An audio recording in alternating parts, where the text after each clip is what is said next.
All right. How are you guys doing?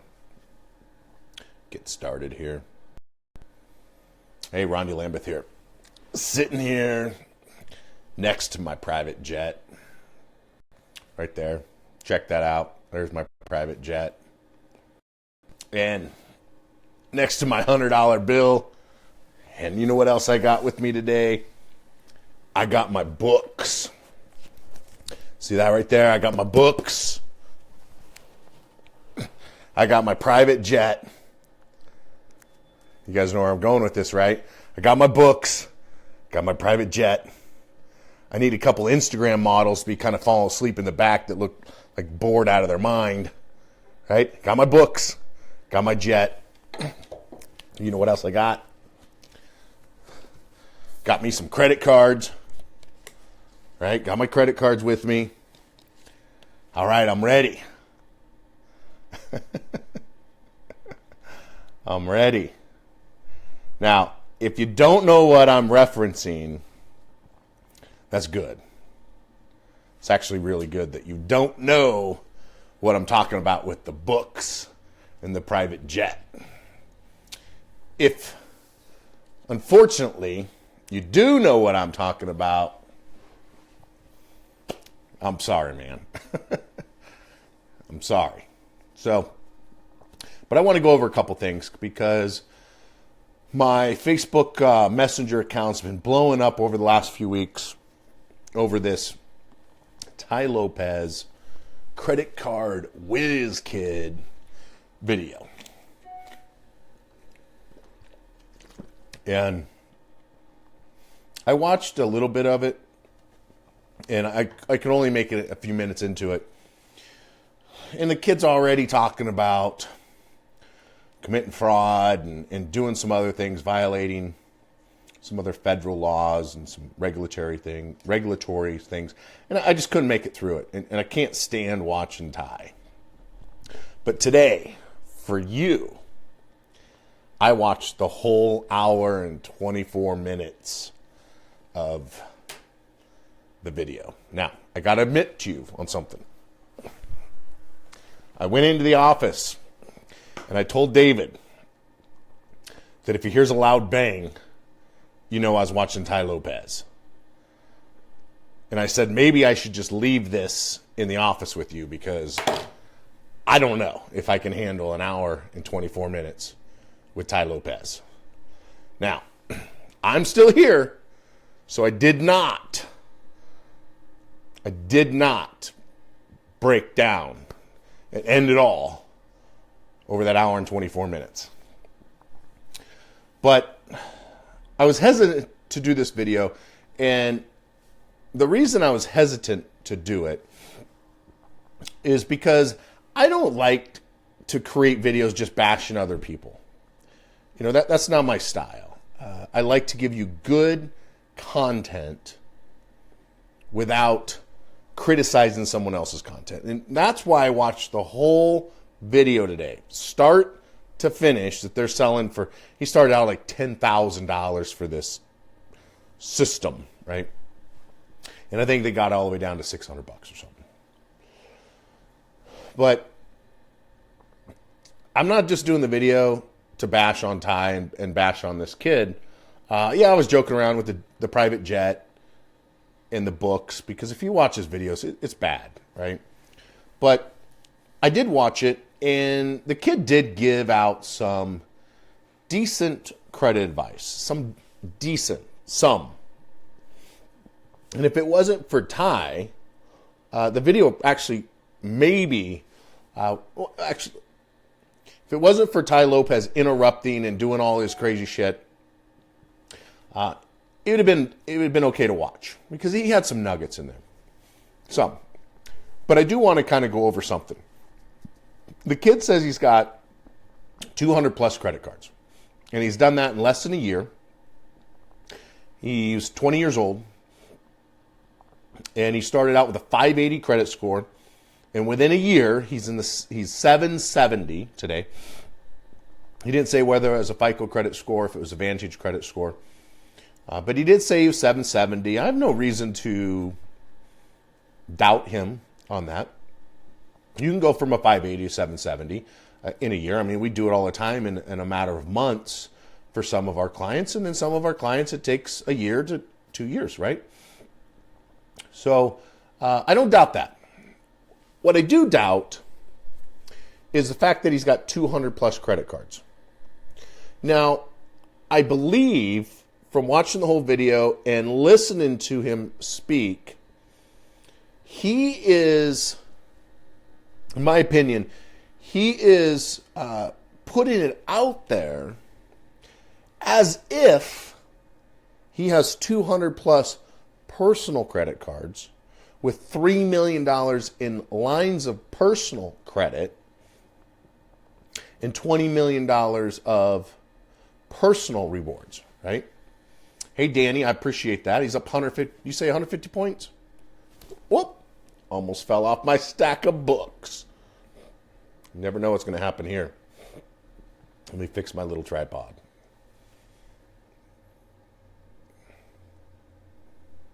Let's see what he said. I think Danny just said he's up 150 points. Pretty sure that's what he said. Yes, cool. That's awesome. 150 points. That's awesome. Congratulations. But after listening to the kid, he dropped out of Stanford. And what he didn't really come out and say is these are business credit cards. And he's got a startup business. So I've been working on my business credit for years. I've done business credit seminars in the past. I may do them in the future. And I've taken brand spanking new corporations that I set up online in front of my students. 30 days later, they have $300,000 in available credit. It can be done. And if you work hard enough on it, you can get $3 million. But it's not personal credit. And here's the other thing. In order to get $3 million and 200 plus credit cards in a year as a 19 and 20-year-old kid at 580 credit score, he's doing some things that, in my opinion, is probably complete fraud. He's probably violating some federal laws with banking laws with saying how much money he makes as a startup company. So realistically, can a 19-year-old kid, if you're 19 years old with 580 credit score, can you get $3 million in credit cards in the next 12 months?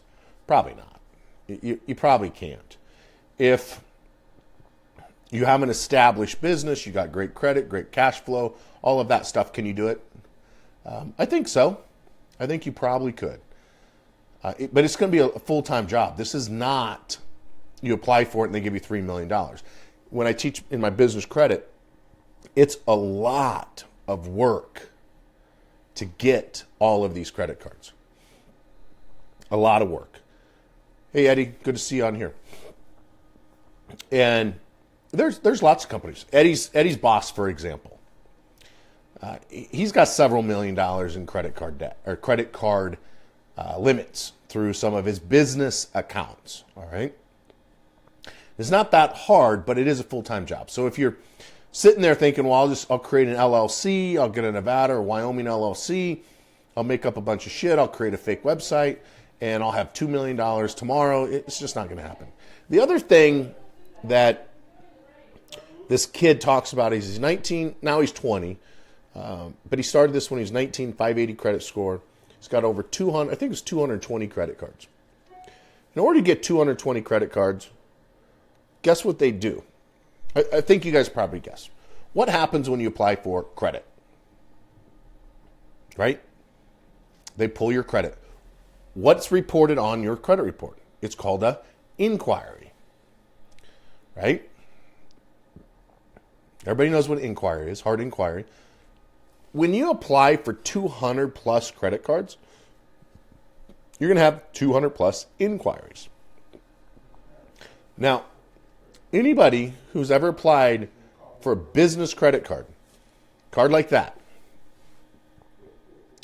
a metal, American Express, no limit credit card, or if you applied for one of these, the executive black cards for American Airlines, right? If you have 200 inquiries on your credit, there's not a chance in hell someone's going to give you one of these. It ain't going to happen. You won't get one of these either. Right?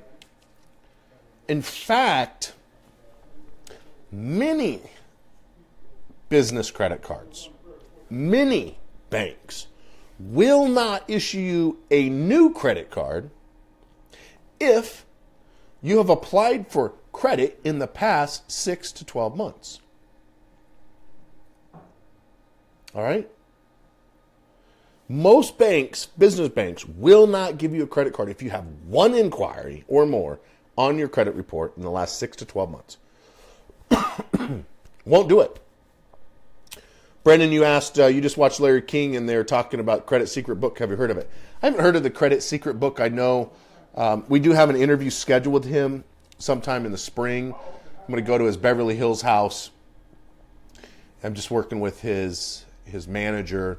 I'm meeting with Kevin Harrington on January 30th, and we're going to talk about credit cards, our student loan debt dismissal program, our credit card debt dismissal program, and our credit repair with Kevin Harrington, the original shark from Shark Tank and the founder of As Seen on TV. So I'm meeting with him January 30th, and then I'm not sure what day we're going to meet with Larry King, but sometime this spring.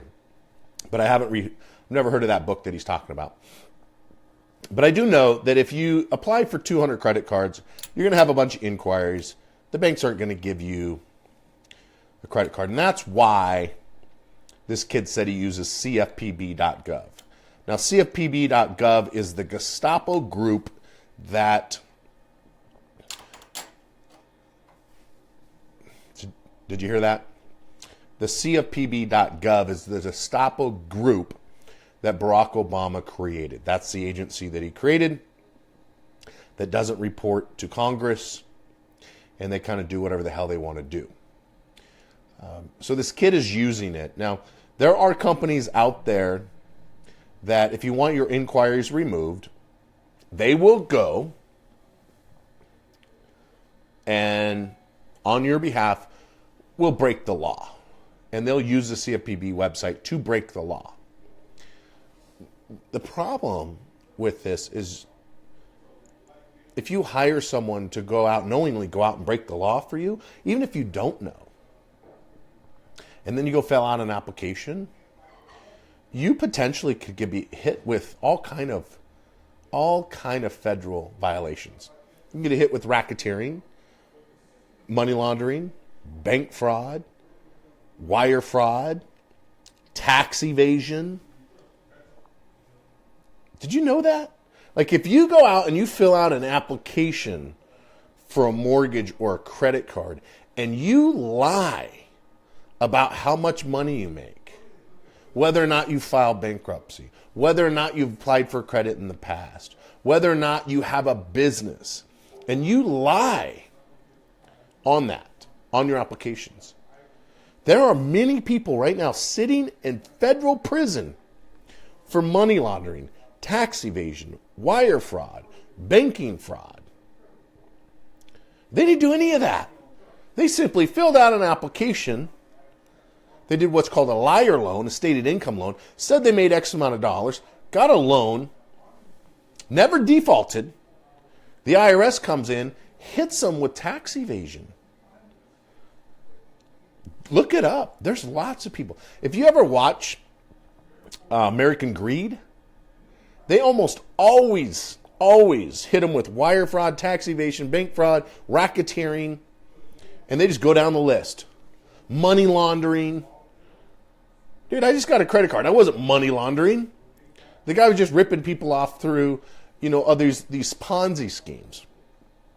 You have to be extremely careful with who you listen to.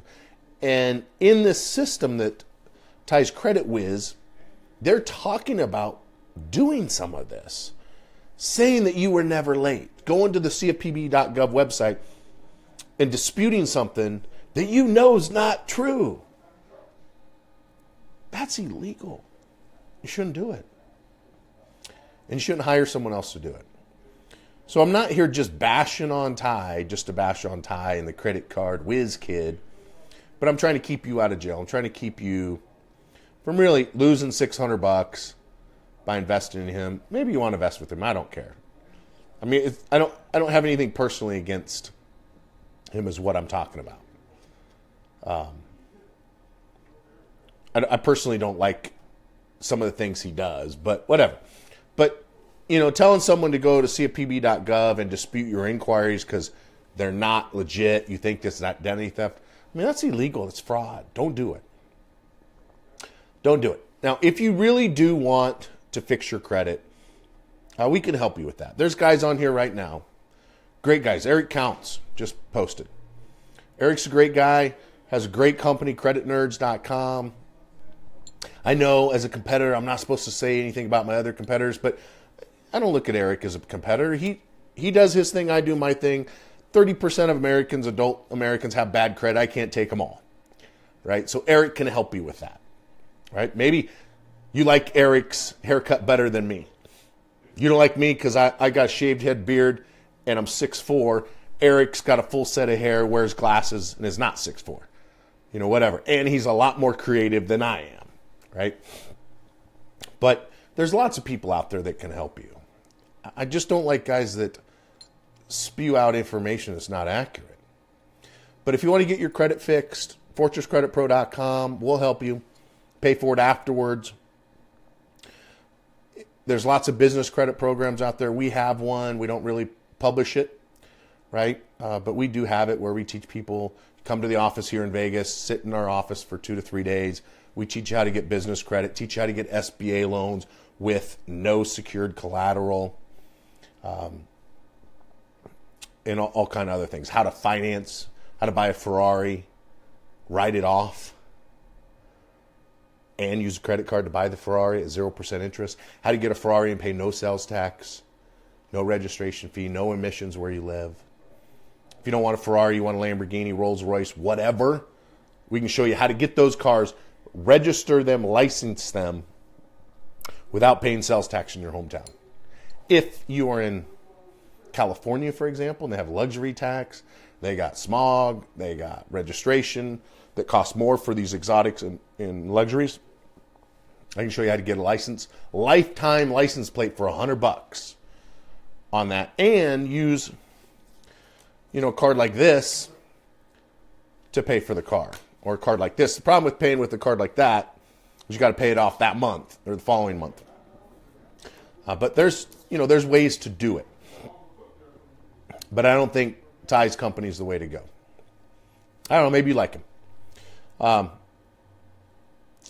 But I just be scared. I mean, be very leery of that. One of the things that I ask for people that want to borrow money from me, want to do business with me, I ask to see their personal credit report, and I ask to see a copy of their business credit report. All right? Personal credit and business credit. Cletus, if you want to talk to somebody about business credit, that would be me. Send me a direct message and I can get you information on it. Excuse me. But if you want to do business with somebody, this kid said a year ago he had a 580 credit score, I'd ask for a copy of his credit report. Right? If he says he has 220 credit cards, which I have no reason not to believe him, ask to see a copy of his personal credit report. Go online and pull his business credit. You can pull pretty much anybody's business credit. You can go pull mine right now if you want. You can pull Walmart's business credit. You can go on and see how many accounts Walmart has, how many lines of credit they have. So if he really has 220 business credit cards or personal credit cards, I want to see a credit report showing it. If he has it, maybe then I might invest with Tai and this kid at $600. Maybe at that point, maybe. Here's what I will tell you. If you're going to hire someone to fix your credit, ask to see a copy of their credit report. I'm not joking. Ask to see a copy of their credit report or their credit scores. If you call my office and you want to hire me, but before you want to see a copy of my current credit scores, ask one of the credit consultants and I'll send it to you. I'll go in, I'll screenshot it, and I'll send it to you right then and there. Right? I'm not going to show you my home address and all that stuff, but I will show you that I am in the high 700s, depending on my credit card balances and all that, right? Thank you, Eric. I appreciate that a lot. But that's what you want to do. You know, last year, I was telling my CFO, last year I made some serious mistakes last year. You know, we were growing so fast. We had so much money coming in that I did some things that I shouldn't have done. I invested in some people that I shouldn't have. I trusted some people that I shouldn't have. And it taught me a lot, right? It cost me a couple $100,000. And, you know, I learned a lot from that. Thank you, Joel. I appreciate that. And it wasn't just one person. It was another one and another one and another one. And I learned a lot from that. So I want to share that experience with you. Just because someone refers somebody to you, don't trust them. Ask for proof. All right? Ask for proof. If someone wants to borrow money from you, ask for proof that they've done it before. You know, I talked to a guy's office, Dave Lindhall. Dave Lindhall is a not commercial. Dave Lindhall is a apartment complex, multifamily investor. And he's trained thousands of people how to do apartment complex investing, including, according to them, Grant Cardone, who I respect a lot, my friend Corey, and Brad Sumrich. These are people that supposedly you went through Dave's program or I don't know if they went through the whole coaching program or not, but I respect it. And they want $38,000 for his 1-year coaching program. And I found myself just, okay, let's do it, right? But then I stopped myself because of what happened to me last year when I lost that couple $100,000. So now I want to see proof. I want to see proof that he has 9,000 apartment complexes. I want to see proof. Right? I had someone I had someone send me a message over the weekend. I responded to it yesterday. And it was, this guy supposedly has a brand spanking new TV show that reaches over 106 million households. Brand new. A month ago, didn't have a TV show. Never been on TV before. Now he's got 160 million households watch his show. And they want to know if I want to invest. I said, I'd like to invest. Where can I watch it? Where can I see it?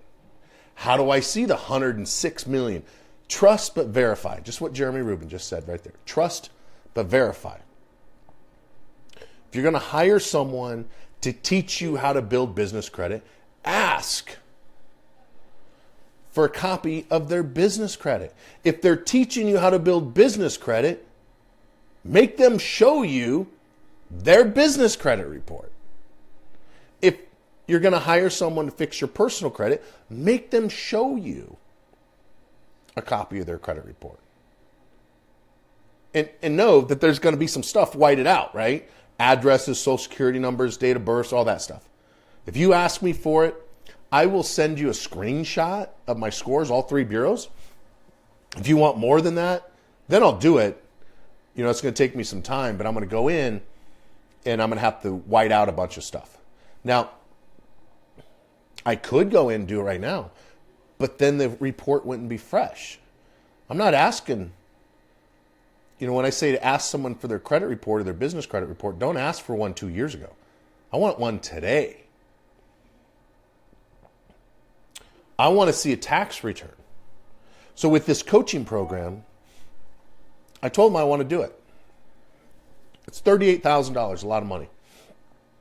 And there's a couple other ones out there. And I'm going to say the same thing to them, and that is, I want to see your tax returns. I want to see profit and loss statements. Should show on your tax return. I want to see proof that you really do have 4,000 doors, or you really do have 9,000 doors like these guys claim they do. It'll show on their tax returns, because it's going to all flow through on their tax return. I don't need to see all the nitty gritty. I don't want their social security numbers. I just want to see how many they really have. Because if you're saying that you do, then I want to see it, right? So I want you to do the same thing.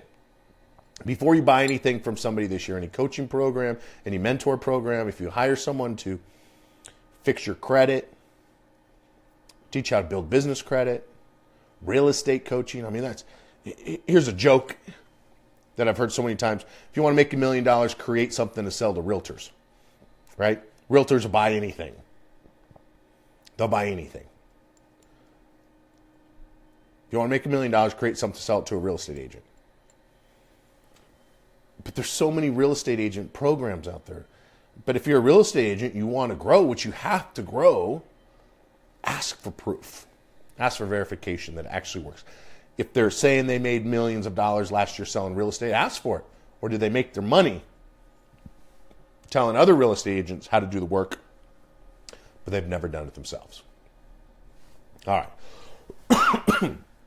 If you like the video, if you like my content, I know today's video is a little bit different than normal, but I am still going to do the silver giveaway. So I did a video earlier today, but you guys can qualify for it today. I know Tracy and Ross there. I know she's won some silver in the past, but if you want to win some silver, these are anywhere from, depends on the price of silver, anywhere from 16 to 25 bucks. This is a pretty cool coin. But if you'd like to win some silver, tag a friend on this video, share it, hashtag Fortress Credit Pro, and we'll put you in the drawing for tomorrow. But check out that one. This one's really cool. Let's see if I can zoom in there. It says Freedom. It's like I don't know if it's Methuselah. No, yeah, Methuselah, is that her name? But it's this beautiful woman. It looks like she's either got really curly hair or it's snakes. Okay, but it says Freedom. It's pretty cool. And then on the back, it's a silver bullet shield. So it's got a little shield on the back. I like silver because anybody can buy it. Anybody can afford to get a little bit of silver, trade it in for gold. That's what I do. I buy a lot of silver, and then when I got enough, I trade it in for an ounce of gold, and I buy more silver, and then I trade it in for an ounce of gold. Silver and gold pretty much go up the same amount together. The reason that I trade it in is it takes, for this, if this was gold and this was silver, gold right now is about $1,300 an ounce. These are about 17, so 200 roughly of these, a little bit less than that. I run out of room in the safe, right? So I can take 200 of these and trade it in for 1 ounce. So that's what I do. I buy a little bit of silver, and when I have enough, I trade it in and I buy an ounce of gold. And then I have 1 coin versus 200, and I just keep doing that. And eventually, you have a lot, right? You just start stacking it away. And the nice thing about silver and gold versus cash is it stays up with inflation for the most part. And the other thing is you can't just run out and exchange it for cash and then go buy some new pair of shoes or something that you saw, or new Xbox, or the latest and greatest TV, right? So it kind of forces you into savings. And that's kind of how I have mine set up, is I buy a monthly order from myself and it ships. I use a company called 7K Metals. I can put that on here. I'll put the link. I have a special link for that. And it's free shipping, one-time $25 charge when you purchase, and no commissions. So it's pretty cool. So you can save a considerable amount of money. Here's another cool coin. This is this chick holding some dude's head with a nuclear bomb going off in the background. and it's called the Saint Z50. I think that's a dude's head. I can't tell from here. I need my glasses. And then on the back is the apocalypse thing there. But we'll be giving away some of these tomorrow, so if you like the video, tag a friend, hashtag Fortress Credit Pro, and share it with your peeps. If you guys have some questions, I'll go over them now. I'm just looking at some of these other coins. Here's another Lady Liberty with a sword. Lots of ladies on here, right? Let me scroll through here and see if anybody had some questions. See my little couch here?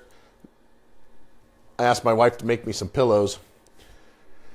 She made me full-size pillows for my couch. But let's see here. I'm going to answer some questions. Such nice comments from all of you guys. I really appreciate it. If you have a question, just post it in here and I'll do my best to answer it. Oops. I don't see any yet. Thank you, Marcelo. I appreciate that comment. He says, I'm the only credit person he trusts. Got to respect that. I don't see any questions here. But if you got some, post them in. What's the hashtag? Hashtag is Fortress Credit Pro. So hashtag Fortress Credit Pro. How do we get a card that has a $5,000 limit to go up? Okay, so there's a question. Okay, that was the first one. How do you get a credit card that has a $5,000 credit limit to go up? Here's the thing you got to do is every 6 months, you got to call that credit card company and ask them to increase your limit. And flat out tell them, and this kid was talking about a little bit on Ty's video, that you call every 6 months and you just tell them, hey, you can see from my history, I spent X amount of dollars. It's really hurt my credit score because it overutilizes me. Can you increase my limit? Now know this. Not all credit cards are created equal. You're not always going to get a credit line increase. For example, I had, up until June of last year, I had a Capital One card for almost 10 years. And I started out with $300 credit limit when it was First Progress. Then they sold the First Premier, and then eventually Capital One bought it. 10 years. 10 years I had that card. After 10 years, I think, if I remember right, in June when I called to increase my limit, I think I was $800. It could have been $600. But after 10 years. And the reason they said no was lack of history with them. 10 years. Now, what I'm getting at is not all credit cards are equal. This was a high-risk scorecard that I got when I was going through my divorce, going through the bankruptcy, living in my truck, started my credit repair company. I had horrible credit at the time. Again, 2007. But I knew I needed to get a credit card to reestablish my credit. But the most they're ever going to give me is probably $500-600, and the fact that I had $600 or $800 was probably pretty good.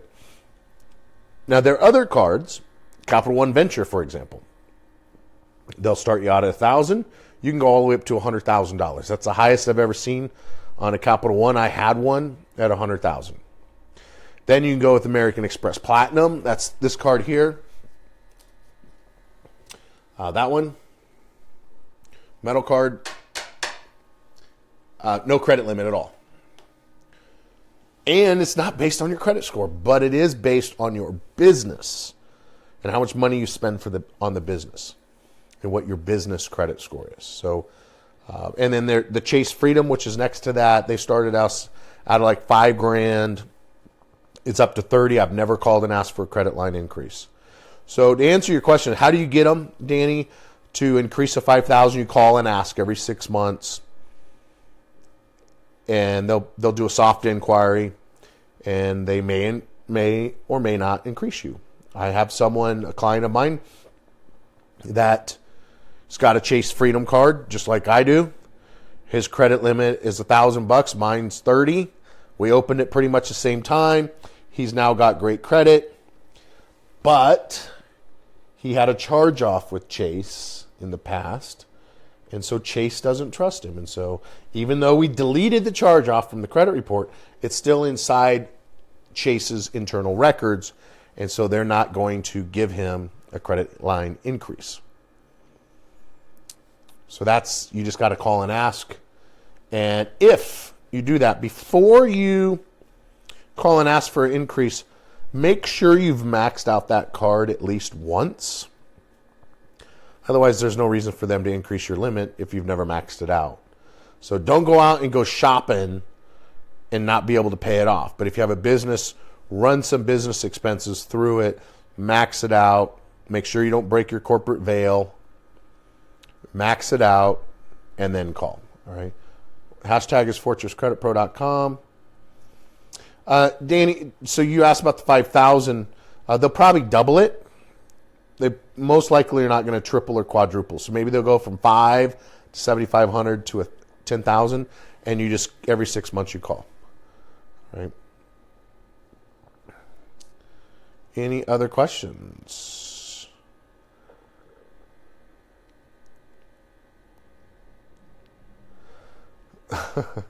Not sure what your comment says because I can't. So if I share and tag, can I get a portrait of? On my phone, it doesn't show me, so I'll look at it later and answer your question, Marcelo, once I get off here.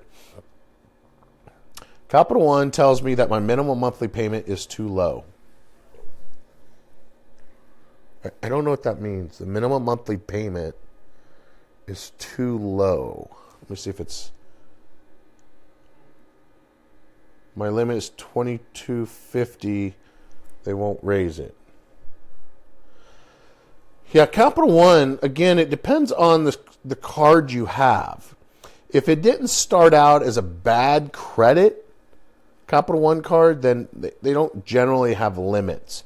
And just so you guys know this, there's portfolios. So all the bad credit people go in this box, right? And the most credit limit they're ever going to do is 500. They can't give you 15,000 because you're in that box. But you can go out of that box, get a different credit card, and they'll give you a $100,000 credit limit. Same company, same bank, just different box. All right. So if you have good credit or great credit, you got good credit history with Capital One, they won't raise your credit limit. Just apply for a different credit card with Capital One. If you'd like to stay with them, just apply for a different one. Because you might be in a card that's the cap. They won't go above that. Right? If you have a secured card, i.e. fronted the money, can you just pay more to increase your limit? That's a great question, Tracy. And the answer to that is it depends. It depends because there are some secured cards out there that allow you to increase the credit limit by just adding more money to it. But then there's some that don't. They make you close it. So if you get a $300 credit limit, that's all you get, and you can't increase it. You'd have to close it and then give them another $300-400 or whatever to get a higher thing. There are some, so that's why I say it depends. There are some that allow you just to keep giving money. And what I've had clients do in the past is we fixed their credit, so now they're in the 700s. They want to get a secured card, but they only had a $300 or $400. They want to get an unsecured card, but they only had a $300 to $500 secured card. And the problem with secured cards is they're a necessary evil. You have to have them if you have bad credit. All right.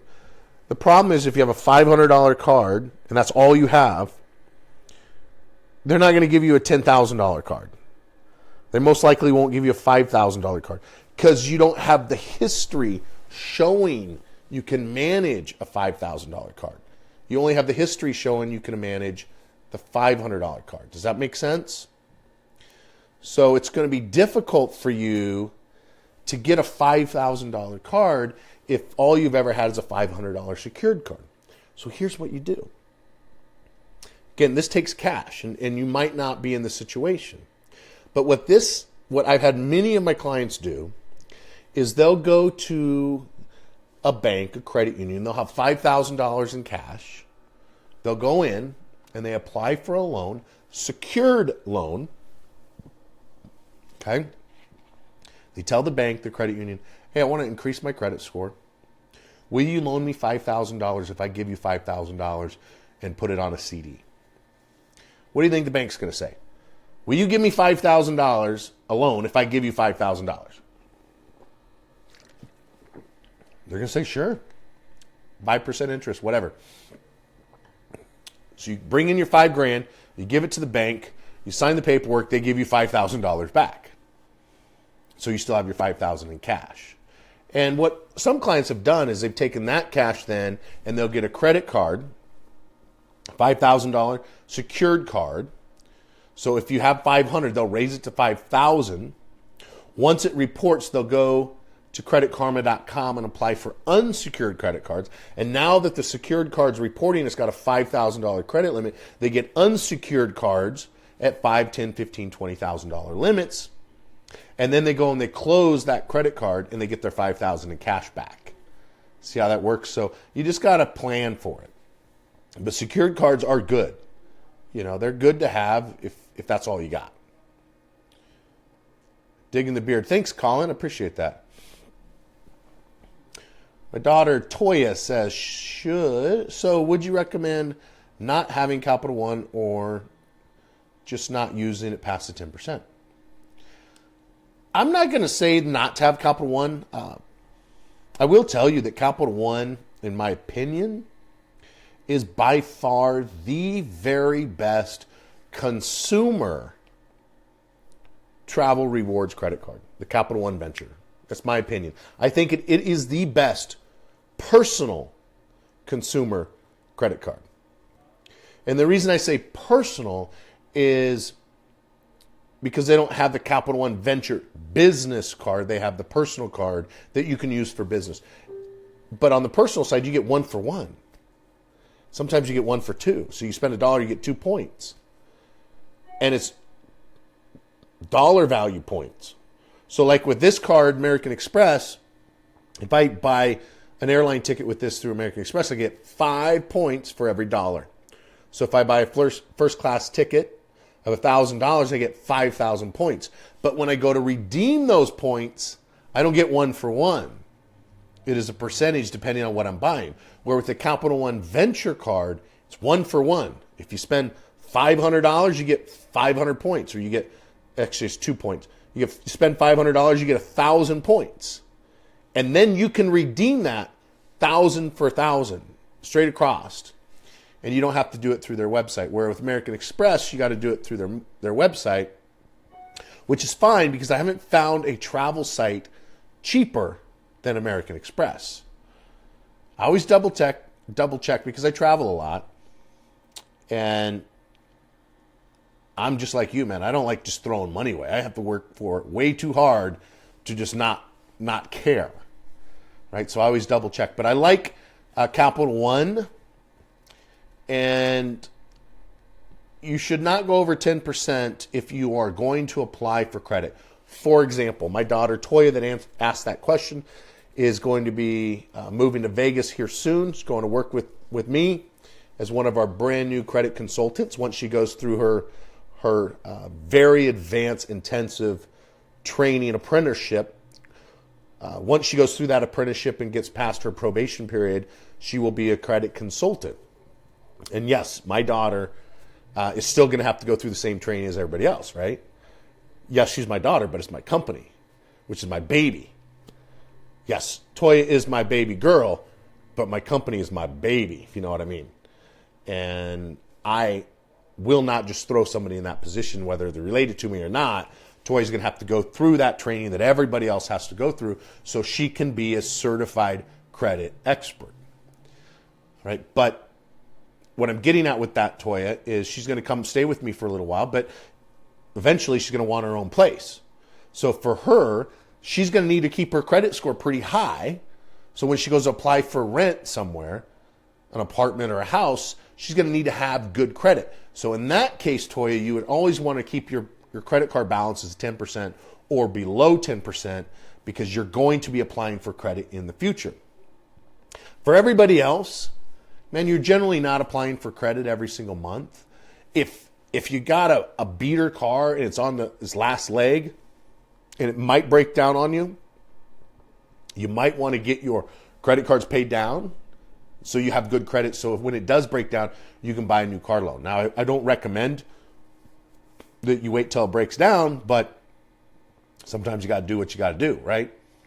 I'd rather see you have a car loan, not a brand new car, not a luxury car, maybe a good Honda Civic, Toyota Camry, Corolla, used car. I'd rather see you buy that and finance it so you can get to work and make money than, buy a clunker that's unreliable, right? So what some of these other questions are. Yuck. Does it hurt your credit score if you ask them to raise your limit and they don't? That's a great question, Sherry. Generally speaking, when you go through a current creditor, you're already with this credit card company, you ask them to raise your credit limit.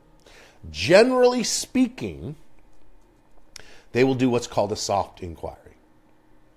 A soft inquiry is when they look at their internal records and a different report without actually buying it from FICO or from Experian, Equifax, or TransUnion. The soft inquiry, so it doesn't actually hurt you. What you didn't know is most credit cards, this guy, Mr. Silver, Mrs. Black. Right? Cardone is Mr. Black, Mrs. Silver. I'm the opposite. But, this company actually pulls my credit every single month. So does this guy, this Chase Freedom card. Chase Freedom pulls my credit every single month. My Black card with American Airlines pulls my credit every month. So they're doing a soft inquiry every month anyway. So to answer your question, Sherry, does it hurt your credit? It depends on whether they do a soft inquiry or not. Most of the banks now are doing soft inquiries. Most banks that do business credit, these bad boys, they're doing soft inquiries now to pre-approve you. And then if you're approved through the pre-approval process, then they'll do a hard pull. But it's not until they look at your credit report through a soft pull. All right, soft pull is if you go and pull your own credit. If a creditor that you're already with pulls your credit, it's a soft pull. If you apply for new credit, it's a hard pull. All right. So, for example, if you go to my website, creditmojo.com, and you want to see your credit and you sign up for our service, that's our credit monitoring service. That's going to be a soft pull. All right. Let's see here if there's any more questions. Thank you for the comments. I appreciate it.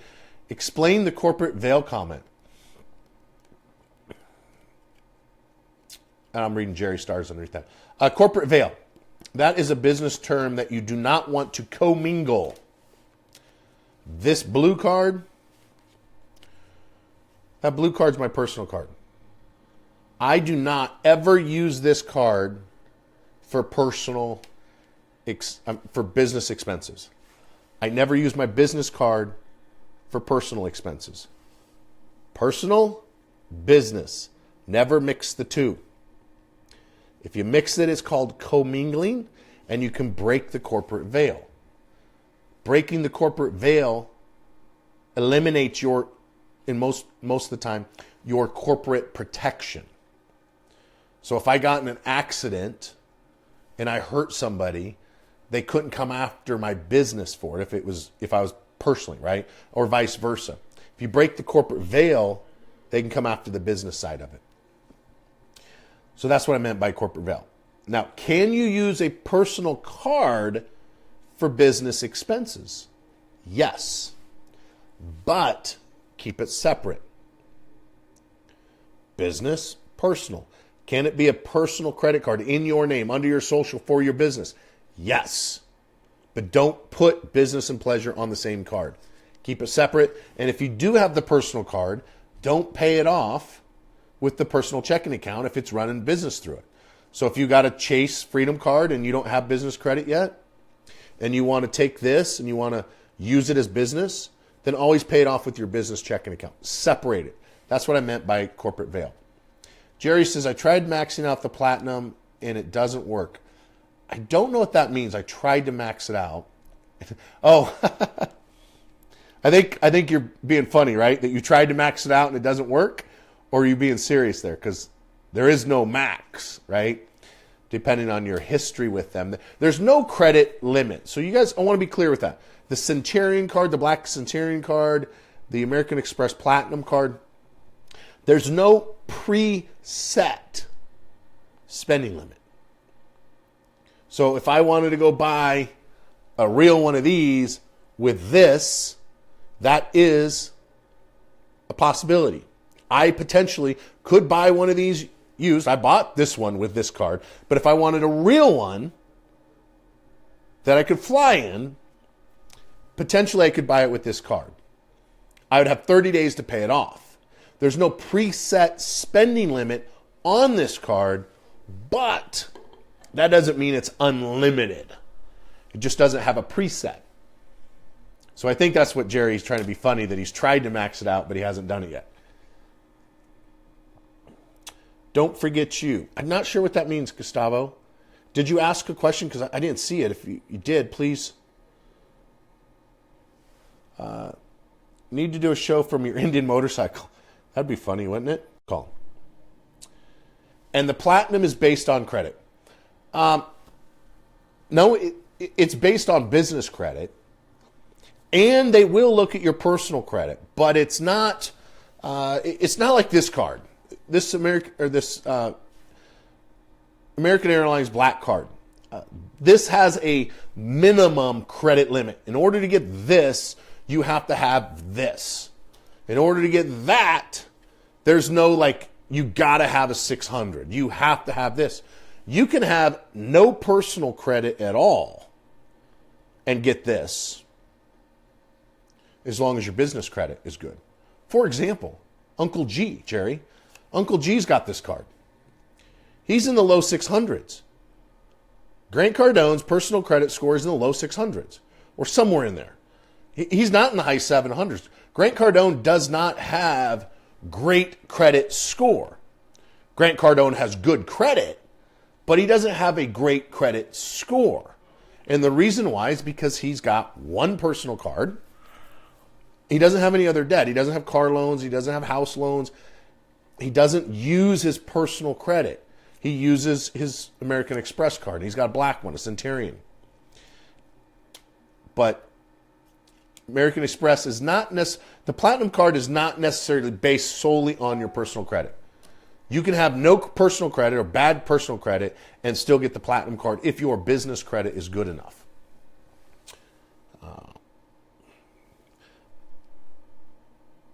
So my minimum payment is usually $25. You pay around $100.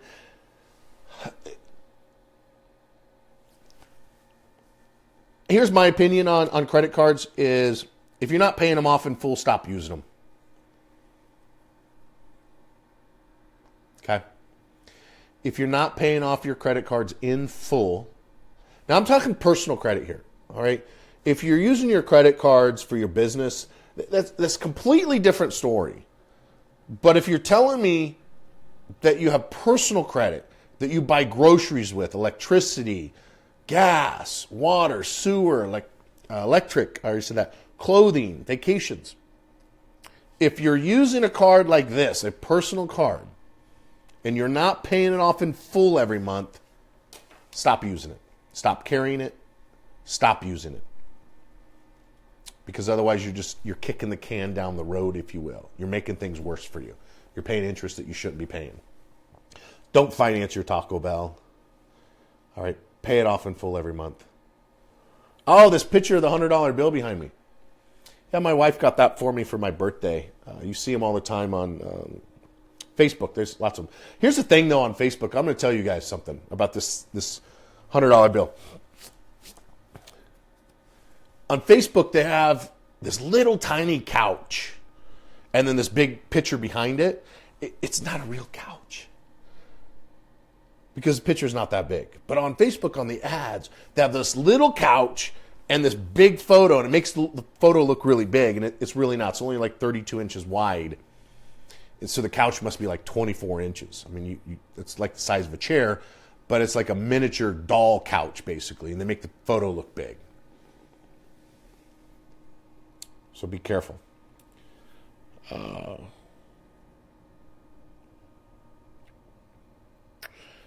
Serini says, what your take on the 45 million people living outside of credit ratings? They don't have a FICO score and don't seem to care. Dude, that's Dave Ramsey's followers right there, man. Uncle Dave's followers, a lot of millennials, a lot of baby boomers. They're people that just don't want to be part of the system, and so they've checked out of the system. And here's my take on it. It costs them a lot of money. It's very expensive to have poor credit or no credit. And the scores, poor credit score and bad credit, on a score is about the same. So if you have a 500 credit score due to the fact you don't have any credit cards and a 500 credit score due to the fact you got collections, man, they're looking at the score. They're looking at the score, so you're paying extra on everything. I talked about that this morning. When I go in and I buy something with this and I get anywhere from 1 to 5% points back, this one I get 5% cash back every time I use it. The merchants aren't necessarily paying for that. The consumers are paying for it. And the ones that pay with a debit card or cash are picking up the tab for the people that have good credit that are using these. And so that's my take on it, is they're foolish for not having a credit score.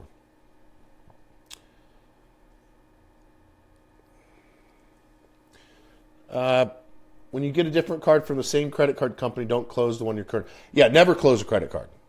All right, never ever close a credit card, with exception to you just can't afford the fee anymore. This is $550 a year. $550 a year. This black card's $450 a year. I think this one's like $70, $80 a year. But I get thousands of dollars worth of free travel. In American Express, it's hundreds of thousands of dollars, so it's worth the $550, right? But when I say never close a credit card, if you somehow got one of those cards and you're not using it, you're not getting the points, sometimes you got to do things financially that's bad for your credit. Like if you're one of these people that just cannot say no, they're a creditaholic. If they got a credit card in their purse or their wallet, they're going to use it, man. They're going to max it out. If that's you, then I'd say cut up the card. Stop using it. I mean, your credit's going to suffer from it, but maybe your finances will improve from it. So the only time I'd say to close a card is if that's the case, or maybe you're going through divorce and you're joint. Man, you got to close that baby, because you don't want that soon-to-be ex-spouse maxing out a credit card that you're on, and I see that all the time.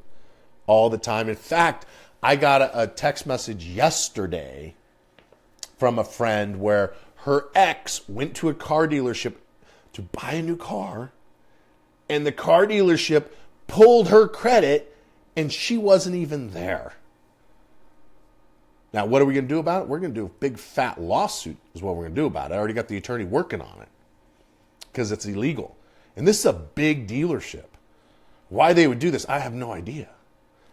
But she wasn't there. They broke up. He was trying to trade in a car that her name was on, and they pulled her credit to see if he qualifies for a new one. Big no-no. So she's going to make some money on that one. Let's see if we've got some more questions here.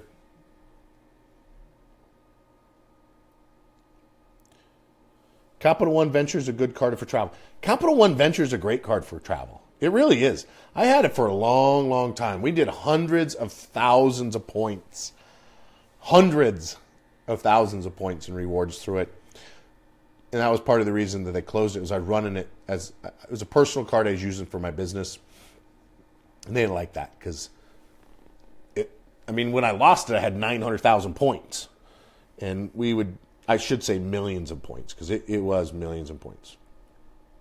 Hundreds of thousands of dollars in rewards is what I meant to say there. Thank you so much for the comments, the kind comments. I appreciate it. Great information. you have the cover? Did you I did cover some of Tai's program. In fact, you want to see my books? There's my books, man. I got my books with me. Got my jet.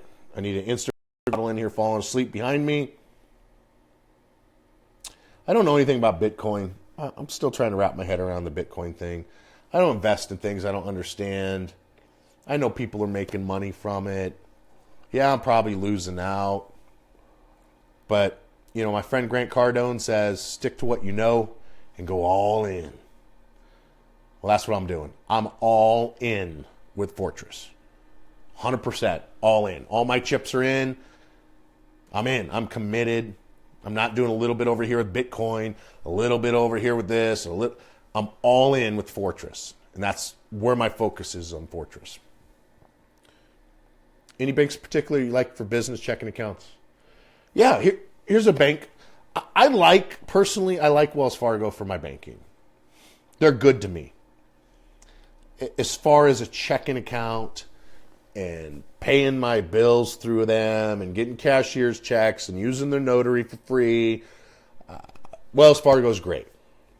As far as expanding my business, not so good, because they're not going to work with me, even though I've been with them since the 90s when I owned my construction company. And when I was a garbage man, I've had an account since 92 or 93 with Wells Fargo.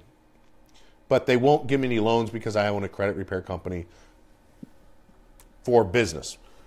They won't give me a business credit card because of the credit card. Now, I got a mortgage, I got car loans and all that stuff through Wells Fargo. U.S. Bank's a good bank. In fact, I'm going to go there this week and open a new account at U.S. Bank. Credit unions are great. If you travel a lot, you'd want to get like you do, Rashawn, I know you travel a lot. You want to get a bank that's in every city wherever you go. There's always, I shouldn't say always. Generally, there's Wells Fargo pretty much everywhere you go. There's U.S. Bank, there's Chase, Bank of America, which I don't like. But maybe it's easier to ask me what banks I don't like than which ones I do.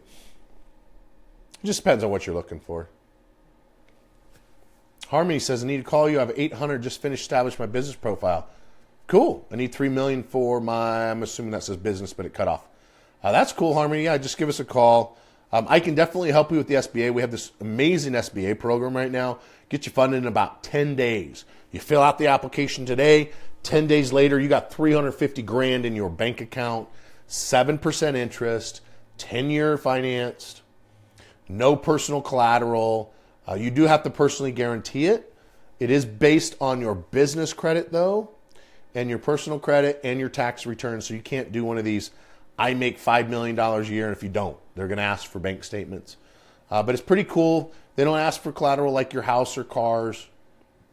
And most SBA loans do. So start to finish, 10 days, we got you $350,000.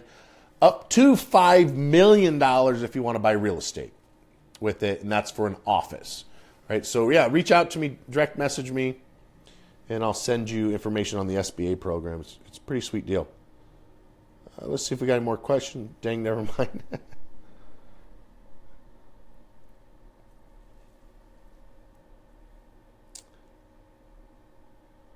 Okay, let's see. You meant to say tax. Back to that corporate. I purchased taxable and food separately on one card. You know, that's, you guys see me doing the swipe up, right? I have people sending me messages and stuff right now and text messages. And someone was asking earlier about that. They have my cell phone number. So instead of posting it in here for everybody, they were texting me this question. And basically, June is saying, I purchased taxable and food separately on one card. Did I do it wrong? Do you mean I purchased tax deductible products on one card? If you're using a credit card for personal and business, you're doing it wrong. You need to have a personal credit card and a business credit card, a personal checking account and a business checking account, a personal debit card, a business credit card, separate. All right. The only thing that you can commingle and not get yourself in trouble is a car or a truck or a motorcycle, but a vehicle. You can commingle vehicles as long as you keep a log. I drove this much for personal, this much for business. Then you can commingle. You can commingle your house. You cannot commingle credit cards. That's going to get you in trouble with the IRS and potential litigators, people that want to sue you. Separate. Personal, business. Because when you're doing business, it's a separate living person. So Fortress has its own social security number, otherwise known as EIN, right? Same thing as social. But it's a separate legal person. And then you have Rondi Lambeth as its own social security number, separate legal person, separate bank account. So that's what I meant by that is keep it separate. Really important. What's the minimum score to get an Amex? Trying to improve my score. Depends on the Amex, but if you're talking about this one, the business Amex, I don't know if there is a minimum credit score. When I've asked them, they've told me there is no minimum credit score. It's based on how much money you spend and your business credit. School, we're not taught. Yeah, at school you're not taught a whole lot about money at all, right? And that's done by design. It is done by design to keep you as an employee. They don't want you to be an entrepreneur. They don't want you to be on your own. They don't want you to be financially free. They want you in debt. They, the banks, the governments, the Clintons, the Bushes, the Trumps, the Obamas, they want you in debt to here. Because when you're in debt to here, you have to go to work every day. And when you go to work every day, you pay taxes. If you're financially free, you wouldn't have to go to work. You could do what you wanted to do, when you wanted to do it, with who you wanted to do it, where you wanted to do it, right? They want you in debt to your eyeballs so you keep your head down, your nose to the grindstone, and just keep plugging away. Numb and dumb, and watching reality TV. That's why they don't teach anything about money in school. I need a $5 loan. I don't know what that means. I need a $5 loan. I think you mean loan, but $5? That's cool. I had a guy ask me for $1 million last week. Can you help with a $5? I think you mean a $5,000 loan. I think that's what you mean, right? $5,000 loan. All right, so it looks like that's all my questions. But hey, man, I'll stay here longer if you guys have more questions. My throat is getting a little sore, though. I just got over pneumonia. It's almost gone. I coughed earlier, but it's almost gone. What's the best way to boost your credit score? Great question, Zach. The best way to boost your credit score is get 3 credit cards right now. If you have 3 credit cards, make sure they're paid down below 10%. Don't have 3 credit cards, get them. If you already have credit cards, pay down your balances or pay them off. That's the fastest way to boost your credit score. The number one way to boost your credit score, pay off your credit cards. Don't have the money? Increase your credit limits. They won't give you an increase in your credit limit? Ask somebody to add you as an authorized user that has a long-term credit card with a low balance on a high credit limit card. That will increase your credit score. Right? That's the fastest way and the best way to boost your credit score. All about these bad boys right here. You have to have credit cards. You got to manage them properly. What about Dave Ramsey, Jeffrey says? What about him? Uncle Dave. Extremely intelligent man. Extremely intelligent. That's what about him. What if I can't get approved for a credit card? Authorized user accounts on someone else's. Like if I wanted to put you on this account, I could add you to this account. All of my history will show up. The $30,000 credit limit that I have on this account will show up. and it'll look like you've had the account open for years, and I just put you on it. So that's how you do it as an authorized user account. Mother, brother, sister, uncle, aunt, nephew, employees, grandma, neighbor, anybody who has great credit, ask to have them add you as an authorized user. Should you file Chapter 7? Man, I don't know, Ryan. I don't know your situation. Do you owe more than $50,000 in credit card debt? Are you behind on it? Are they getting ready to sue you? Are they levying you? Collection companies, garnishing you? I don't know. I would never just tell someone to file bankruptcy. I've done it twice. First time was brutal. Second time, man, I had credit cards before I even got out of the courthouse, right? I've had clients that file bankruptcy 21 days later.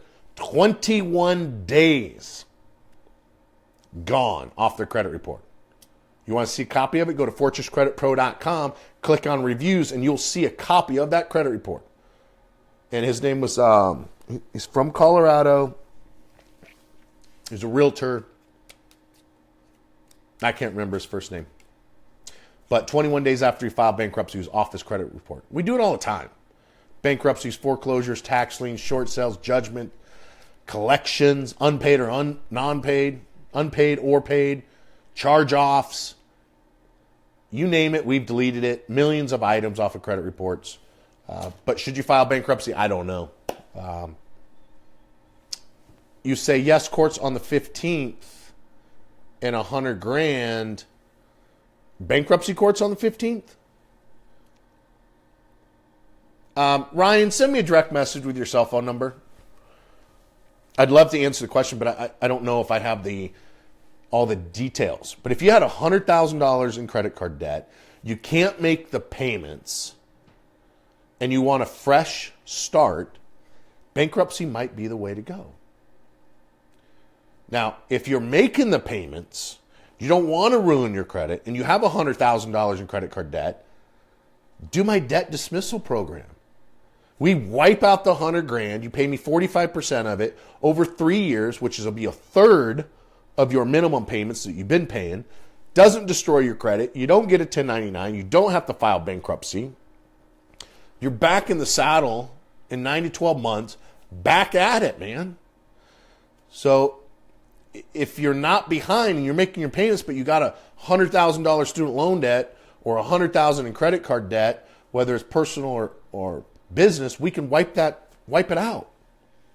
Send me a DM and I'll explain how that program works, or I'll call you. Caleb says, self-employed looking for more credit just in case they ever need it. That's really smart, Caleb. That's extremely smart. Because you know why that's smart, Caleb? The banks will not give you money when you need it. They're not going to give it to you when you need it. So that's extremely smart of you to get the credit before you need it. Because if you don't need it, they give it to you. Think about it this way. You go to the bar, you go to a barbecue, you're the needy dude, you ain't got a chance picking up a girl, right? Even having a conversation with a girl. Or vice versa. You're the needy girl. The dude doesn't want a needy girl. Girls don't want needy men. Men don't want needy women. And banks don't want needy customers. They want people that don't need them. So it's really smart for you to be building your business credit and your personal credit when you don't need it. Jonathan says, I'm 24 years old and I have a black card. Credit score 764. Jonathan, that's cool. Is it a Centurion card? Is it a American Express Centurion? Or is it Chase Black, City Black, whatever it is? Caleb, if you have a business and you want information on the $350 to $5 million, send me a message on it and I'll get you in touch with the SBA guy. But basically, we're giving out SBA loans like crazy. Turnarounds like 10-day funding. Got to have a 660 personal credit score. 2 years in business. And you got to do double the amount of money that you want for the loan. So if you want $350,000, you got to do $700,000 a year in business. You don't have to make $700,000, but you have to do 200,000. So you could sell one coaching program for 700 grand and spend 699,000 funding it, right? And you qualify. So I think a 660 credit score, 2 years in business, double what you're asking for. If you want a $5 million loan, you got to do $10 million in business. Make sense? What to do after deed in lieu, now in disability? Hey, deed in lieu's, it's deed in lieu, foreclosure, short sale, settle for less than full balance. Those are all memos on the credit report. It's the late payments that are killing you. We delete the late payments and we delete the memo, and then you're good to go. Is it illegal to sell your credit? Yes. Yes. Yes. And yes. Is there a way around it? No. Well, actually, is there a way around it? Yes, there is. But is it illegal? Yes. Don't do it. It's illegal. Anybody who's wanting to sell your trade line, if I want to put you on this, or I want to put you on this, and I sell it to you for $500, that's illegal. That's illegal. I would never do that. But there are companies out there doing it. I know of one, and he went to prison for 3 years. He actually got John Elway's social security number, was putting people on John Elway's account as authorized users and selling them for like $3-4 grand. And he went to prison for 3 years. And when he told me about it, I said, dude, Todd, that's illegal. He's like, no, it's not. I'm like, yes, it is. And you're going to go to prison when you get caught. Like 6 months later, he called me. He's like, I just got arrested. What do I do? I'm like, get ready for prison, dude. Lube it up, because it's coming, right? Didn't listen to me. Then he went away for 3 years. They still trying to do crazy shit like that. Erroneous inquiries. What's the best way to remove erroneous inquiries? I don't know what an erroneous is. Erroneous as in you didn't do it? Or erroneous as in you went to a car dealership and they pulled your credit 20 times through their vendors. If you didn't pull it, and it's truly erroneous, super easy. You fill out an FTC identity theft affidavit. You take it down to the local police department. You fill out a police report listing the inquiries, listing the accounts. You then take it, you fax it to the 3 credit bureaus. They have 24 to 72 hours to remove it. If you're in California, it's $25,000 per day that they leave it on there. Now, if it's you went and applied for the credit, there's other ways to do it. You can dispute that they didn't have permissible purpose. But if you gave them permission, then that's not is permission. Yeah, they have permissional purpose, right? But can you get an inquiry removed that you gave them permission? Yes. Simply ask for documentation that you gave them permissible purpose. Because they're supposed to keep that on record for 2 years, that you gave them that. Ask them for that. And then state if they can't give that to you, just delete it. Otherwise, you're going to move forward with a lawsuit or whatever. Right? But don't come out and say that you didn't give them permission if you did. Because that's wrong. It's lying. It's unethical. It's illegal. See, there's ways to do it without lying, cheating, and stealing. Just simply ask for proof. Because the law says they have to have proof, and they don't have proof, they can't leave it on there. That's how you get those off. Okay? Gave permission once, but you pulled it 3 times. I don't know. I mean, I'm not doubting you. Okay, that's not what I'm saying when I don't know. I don't know why they would pull it 3 times. Was it 3 dealerships? Now, if they did do that's very, based on that, if you gave permission for one pull and they did it 3 times on 3 different occasions, then that would be an erroneous. And I would do the FTC identity theft affidavit. I go to the police department, fill out the police report, and fax it to the credit bureaus. That's what I would do. Here's another tip on inquiries. You ready? Got out your pen, a pencil, piece of paper. I'm going to give you something that you've never, ever heard me share before on one of these videos. Ever. This is top secret. And this is not Tai Lopez BS top secret. I'm literally going to give you something that you can use to get inquiries removed and late payments and charge-offs and short sales and bankruptcies and foreclosures. I'm giving it to you. We do it. It's one of our advanced tactics. And for all you credit repair guys on here right now, I'm going to get ready to give you something good. I don't know if I should do it or not. But I will, because I said I would. Yeah, I applied for a credit card once. Yeah, that would be erroneous. I'd do the FTC affidavit. All right, so here's the thing. You guys ever heard of LinkedIn? You know that annoying, spamming, annoying thing, right? LinkedIn. You ever use it? Do you know you can reach out to the CEO, the VP, the executive VP? I know that choke it. Brother, you have no idea how tight this shirt is. My custom suit guy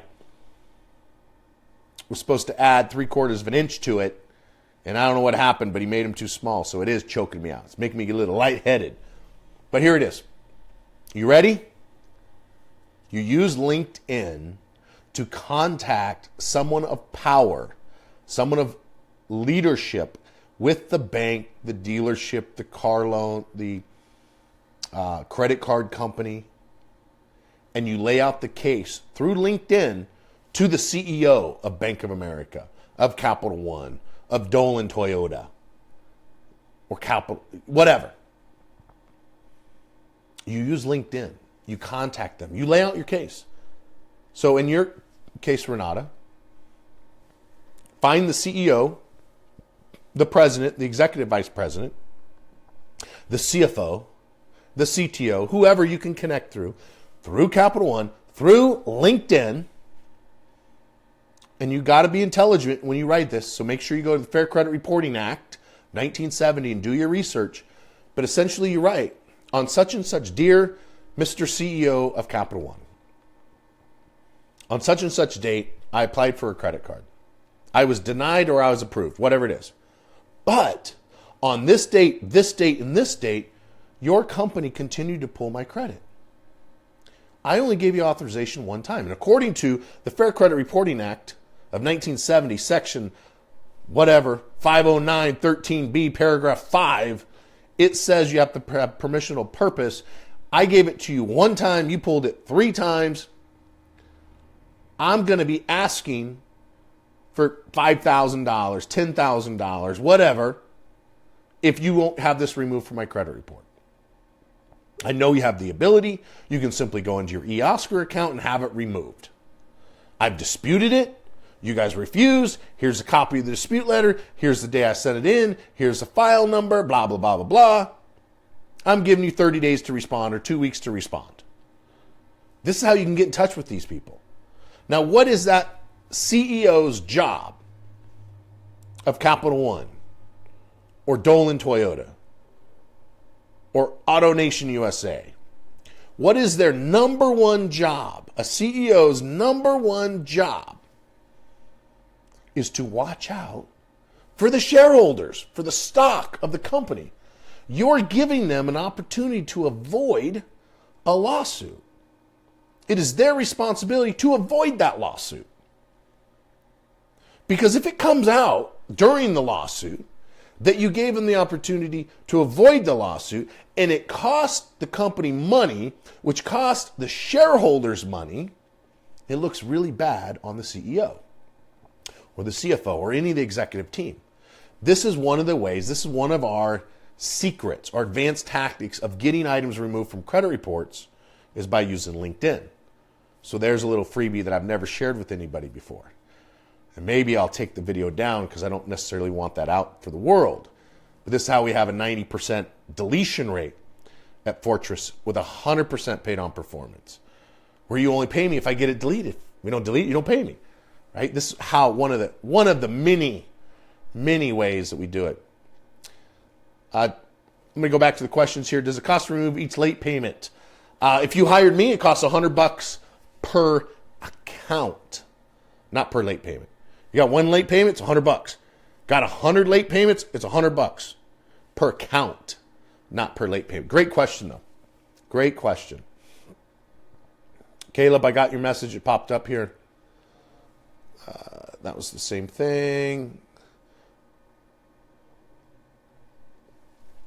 Okay, I'm just trying to get through these messages. What's the best way to get Money for real estate. The best way to get money for real estate would be a bank loan. And then the second best way would be investors. I think that's what you're asking, right? I'm not trying to be a smart ass, but the best way to get money for real estate is a loan, right? Through the bank, because you can get it next to nothing, 3%, 4%, where if you get it through the second best way would be investors, and it's going to cost you 6 to 10. I've seen as much as 12% paying out on investor side, plus some equities. Car dealership 20 times. Yeah, the car dealership thing on the 20 times, here's the thing with that. You need to know this. If they pulled your credit 20 times in the same 30-day window, it counts as one inquiry. It's one, according to FICO. Doesn't really hurt your credit score the way you would think because it's 20 times. It's really one. All right. After 6 months, doesn't really matter. After 12 months, they're completely ignored. Okay, so that was all those questions to see if there's any new ones.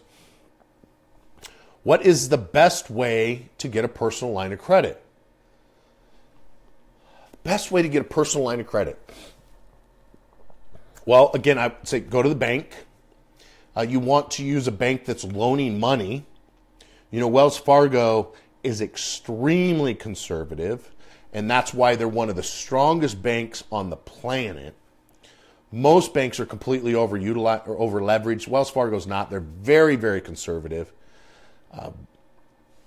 But the best way to get a line of credit would be to use a bank that you have money with and get as much money as you can in that bank account.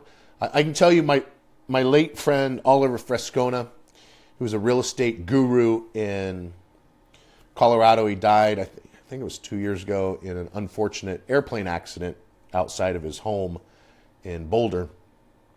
But one of the things that he taught me was how to get millions of dollars of unsecured credit through using bank managers when they get fired or they move to a new bank. And what you do is you get a bunch of cash, you put it with Bank of America, you meet with a business banker, their job is to get you loans, right? So you literally can go and get a secured loan on that 10 grand or an unsecured loan. You tell them, look, I don't need the money. I know you're going to get paid a commission if you get the loan. I understand it's your job. I don't need the money, but I'm willing to help you out because I like you. And so they give you a $10,000 line up to $1 million, right? Then what happens is that person is going to go to another bank within a few months. They always do. They just go from bank to bank to bank to bank. Then they go to the new bank. Hey, Rondi, it's George. Remember I was at Bank of America. Now I'm with U.S. Bank. Would you like to get a bank account here? I'd love to have your business. Well, yeah, I don't really like Bank of America. I like you, George. I'll come over. Then you go to U.S. Bank and you open a bank account with them. You take your cash from Bank of America. You don't close it. You take that cash, you put it in U.S. Bank.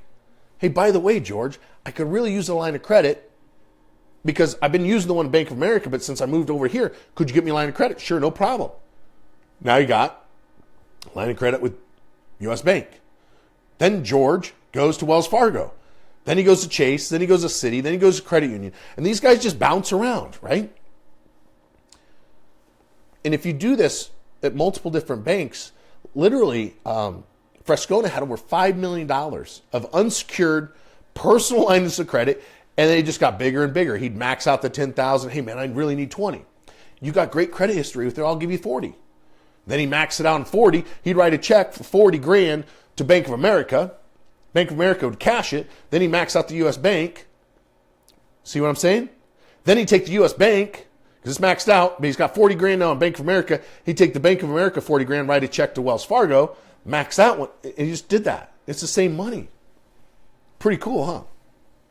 I should do a whole video on that. I will. I'll put that on my notes to do a whole video on how to do that.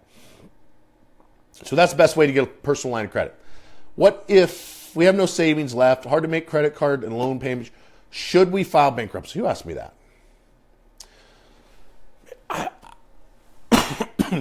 I'm gonna say this. I usually start out my videos this way. I am not an attorney. I am not a tax professional. I do not give legal advice. I do not give tax advice. However, I have opinions, educated opinions on credit and taxes. And I'm honored and flattered that you guys trust me so much to ask me these legal questions. But I got to be extremely careful and tell you, I'm not an attorney. I'm not a tax professional. you need to talk to an attorney or a tax professional. With that being said, will I answer your question, Michael? Yes. If you have no savings and it's hard to make credit card payments and loan payments, should you file bankruptcy? I don't know. Send me a direct message. I'll look at your credit report. I'll look at your finances, and I can give you an answer to that. Oh, and you left your job or you lost your job?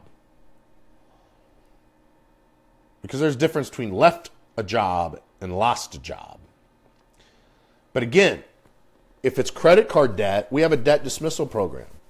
Doesn't destroy your credit. You don't have to pay taxes on it. You don't have to file bankruptcy. You're back in the game 9 to 12 months later, and we go up to $500,000, completely wipe out that debt, and get you right back in the saddle, if you will, without destroying your credit.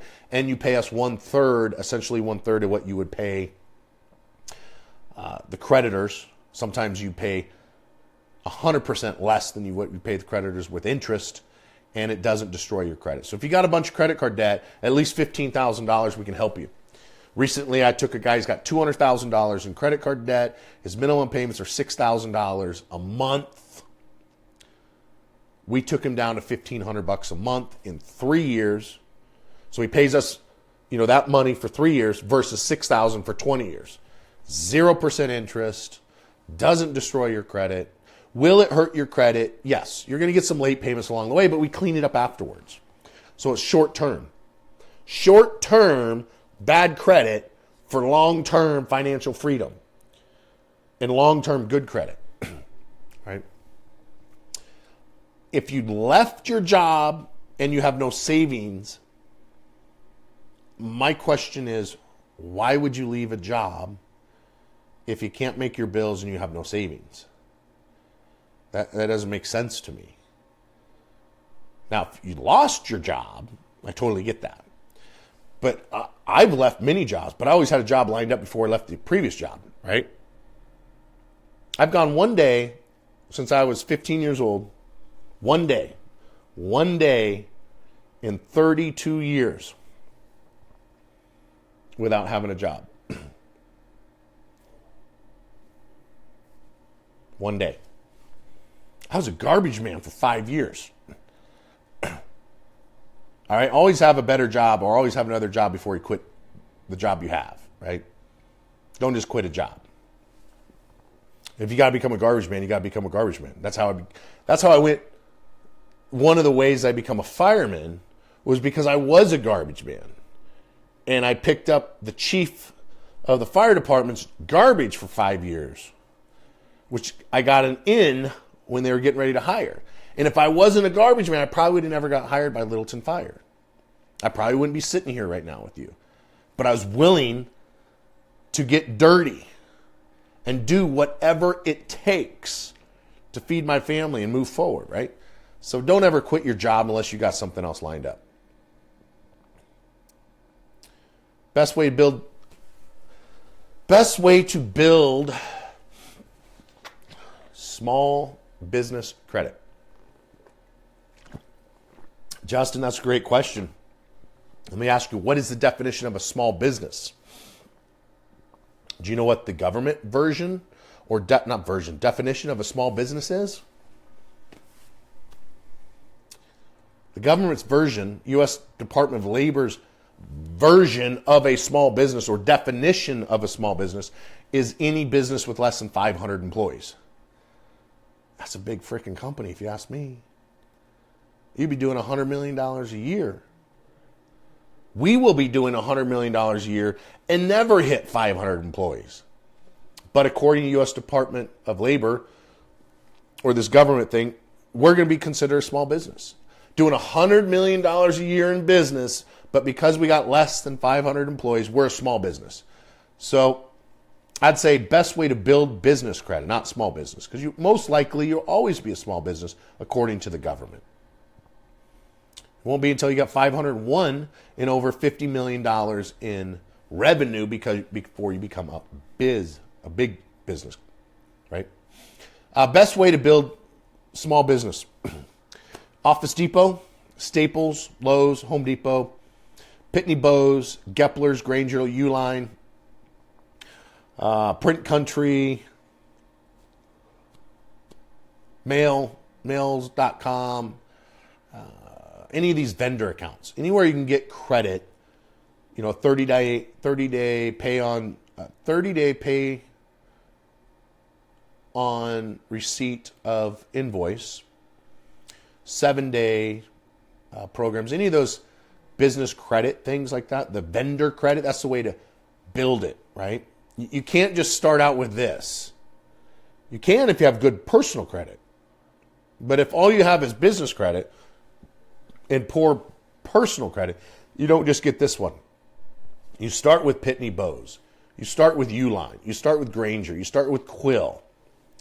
You get an account with them and you make purchases and make sure you apply for a line of credit with them, right? They're going to start reporting you within 30 days to Dun & Bradstreet. Dun & Bradstreet will eventually give you a Paydex score.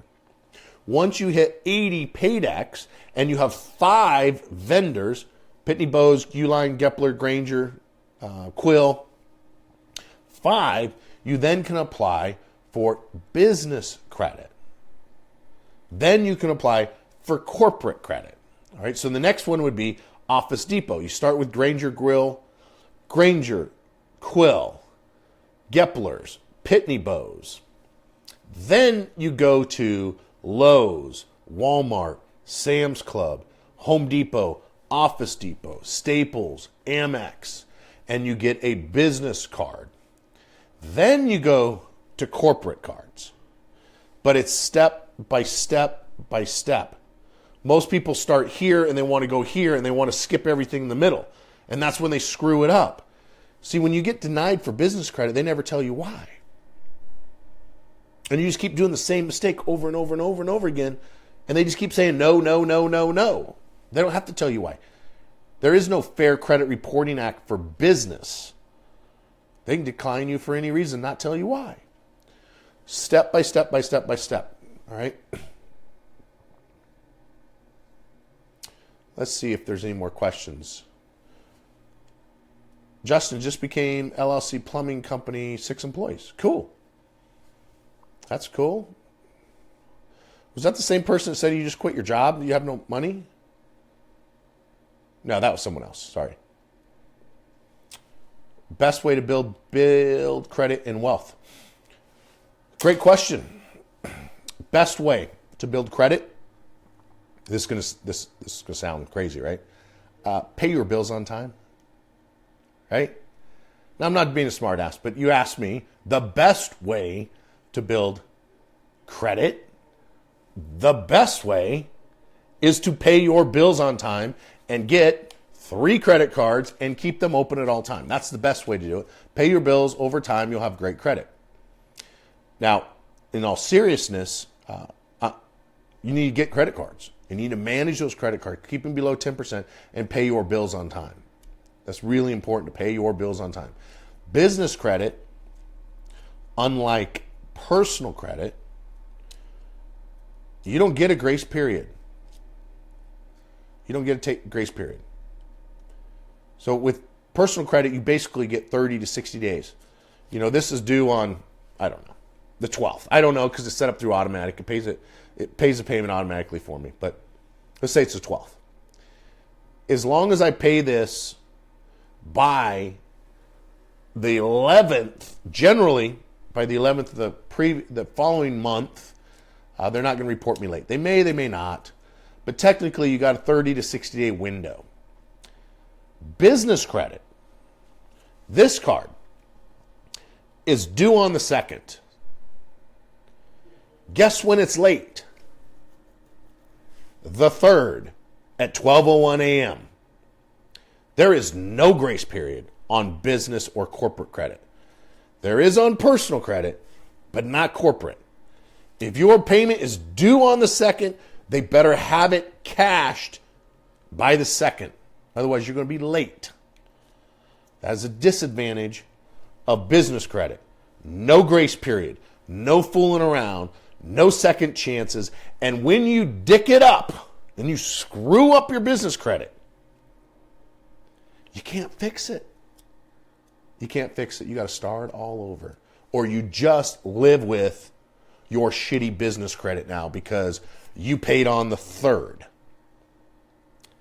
That's one of the reasons people don't do business credit. They don't know about it, but there is no grace period, no second chances. You know, I have a Discover card, and they have this second chance thing, right? If you miss payment, you call them up. Hey, it's my first time. They fix it. They second chance you. Not in business credit. All right. Is there a website? Somebody says, is there a website you can go to get more information? FortressCreditPro.com. You can get lots of information there at FortressCreditPro.com. Elias says, I want to start a diesel mechanic business in California. What would you advise? I would take one of these.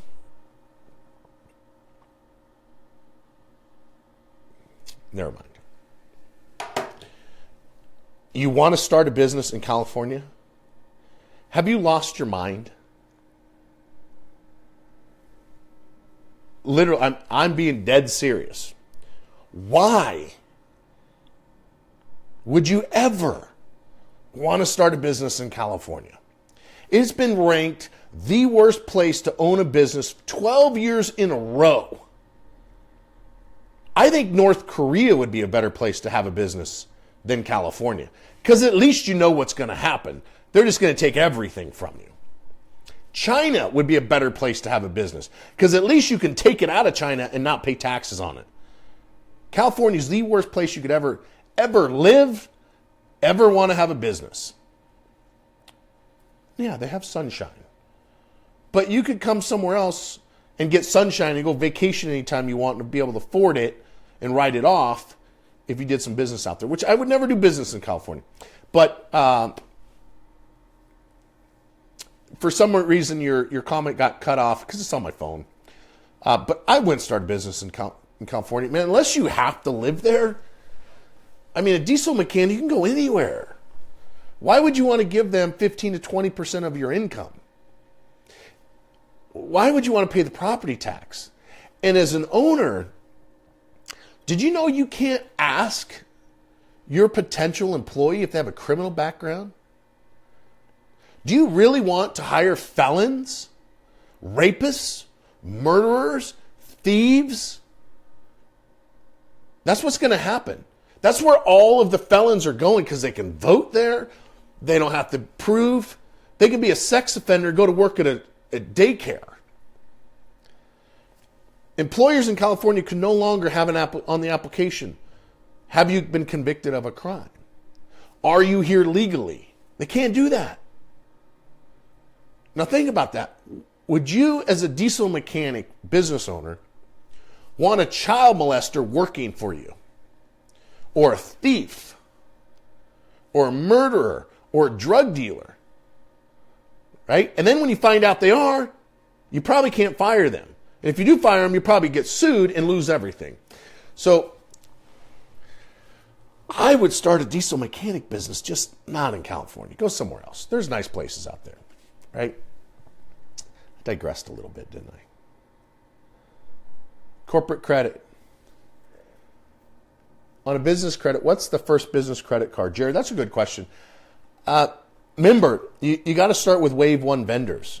Gepler, Granger, Uline, Quill. You got to start with those Wave 1 guys. You don't just go into corporate credit.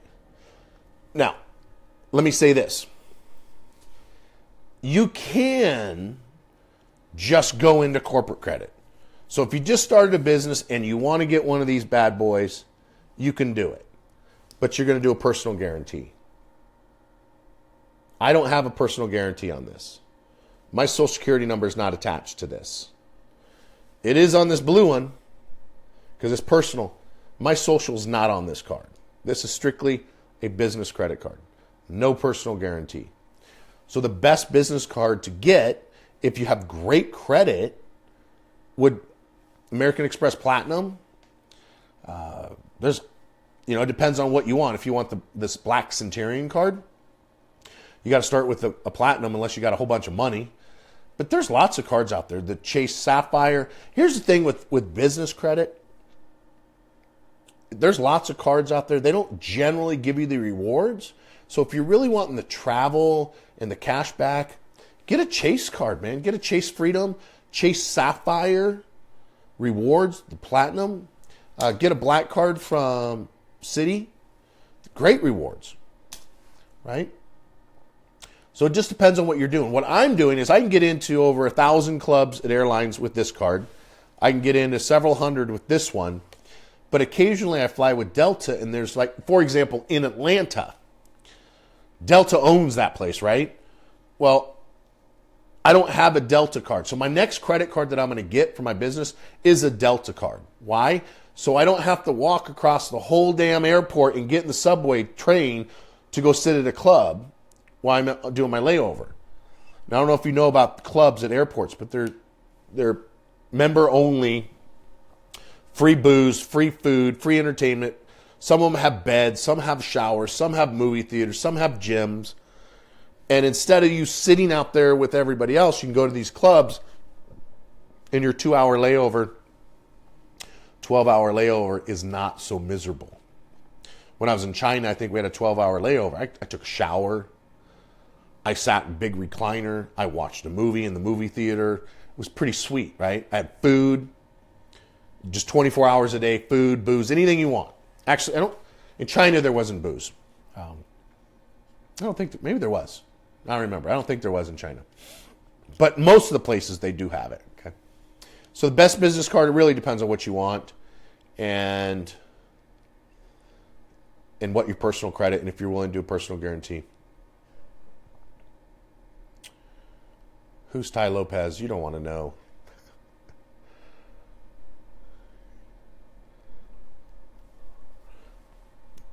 Oh, you were in Texas. So Elisa earlier said he wanted to start a business in California. And I was like, you're crazy, right? Yeah, I mean, Texas is the way to go. Texas is the way to go. Texas, Nevada, Las Vegas is beautiful, man. It's booming here. Yeah, it's hot. It's not as hot as Texas. And it's sure as hell not as cold as Texas. Right now it's cold. It's cloudy. It's dark. That's why the office is so dark. It's like 50 degrees out and rainy. You know, last week it was like 15 degrees in Corpus Christi. Look at Boston, negative 35. Yesterday it was negative 35 in Boston. It was 69 degrees here in Vegas yesterday, and I was out on my motorcycle. Yeah, it's going to be hot this summer, but guess what? I'm going to leave. Or I'm going to stay in air conditioning, right? Just like they do in Boston. They stay in the inside when it's cold. I turn up the heater. I just turn up the AC. But California, man, it is so screwed up. That state is so jacked. And it's just going to get worse. It's going to get worse. It's going to get worse until it starts to get better. So there's this pendulum. Pendulum? Did I say that right? Pendulum? I have a PhD, by the way. Did you know that? I have a PhD. Public high school diploma. But the pendulum is like all the way over here on crazy stuff. And eventually, people are going to get tired of it. And it's going to come this way. And it's going to take out a whole bunch of people along the way. Maybe. But the illegals may just take over. I don't mean that to be a racist statement. My best friends are Mexican. Right? Some of my best friends in my life, best people in my life, are here illegally. And I don't blame them. At all. I don't blame them. If I was born anywhere other than the United States, I would do whatever it takes, whether it's legal or not, to get here. It's the criminals that I have the problem with. Like the guy 2 weeks ago, got arrested for domestic violence. ICE contacted the Sonoma Sheriff's Department, said he is a wanted criminal drug dealer. Hold him. Sonoma says, no, let the dude go.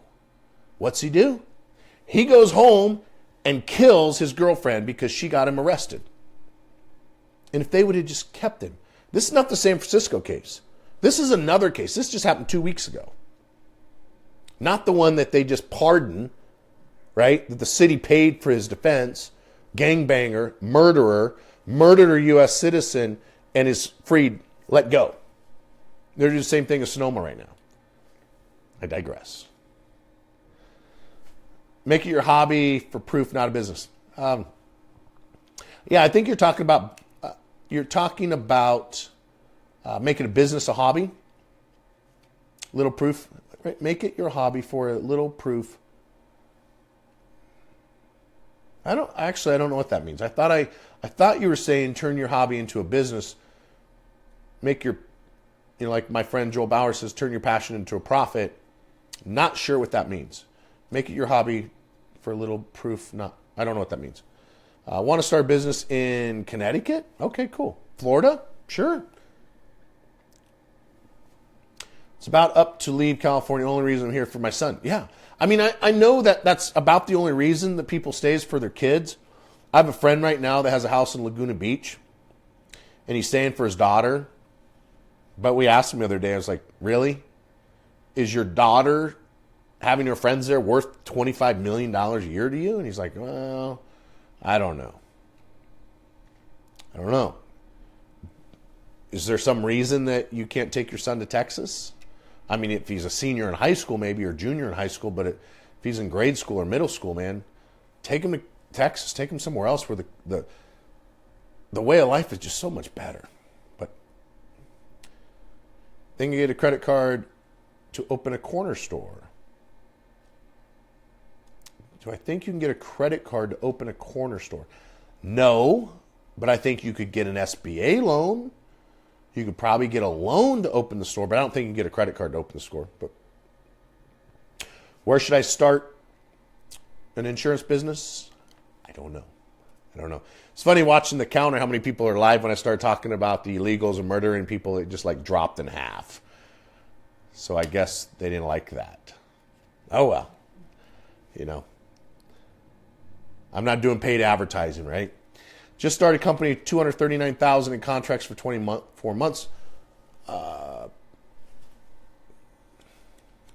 What's the best business? What credit card business should I apply for now?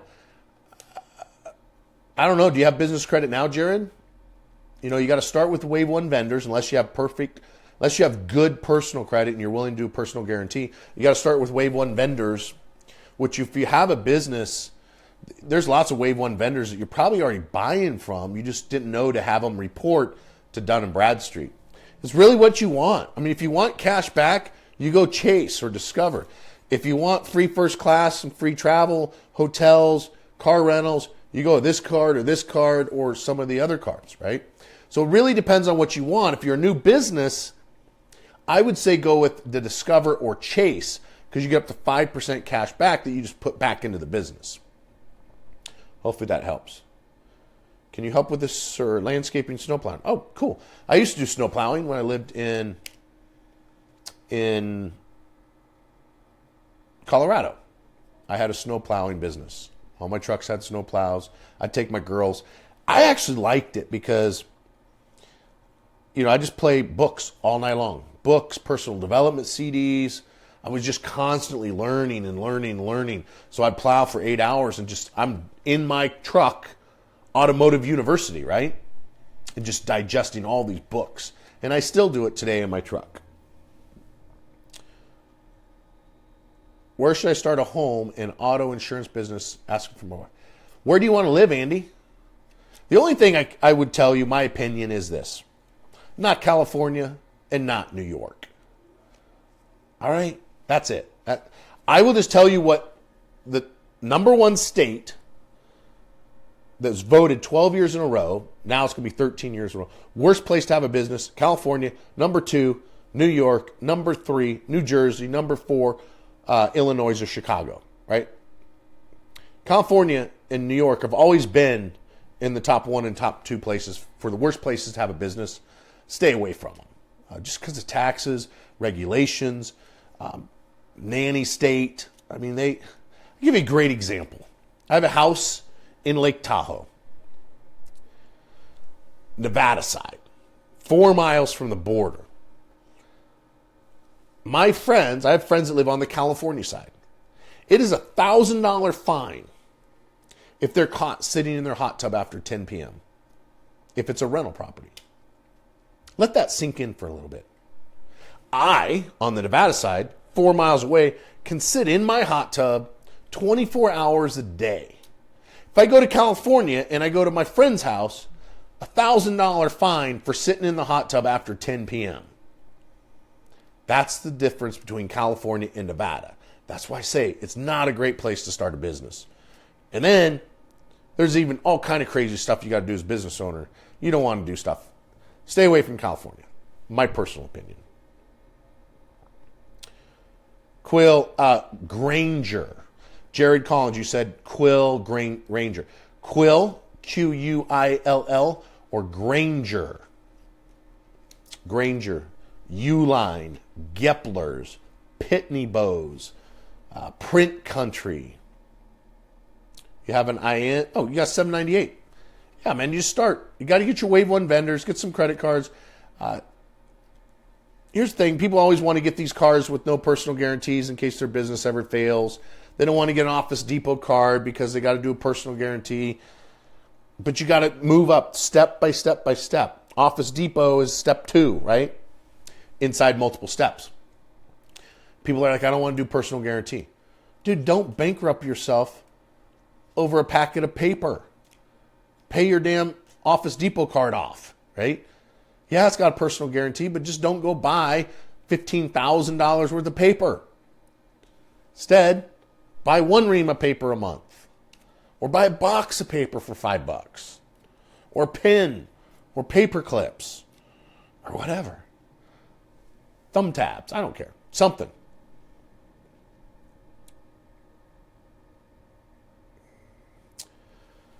My Amex doesn't give me full Delta access.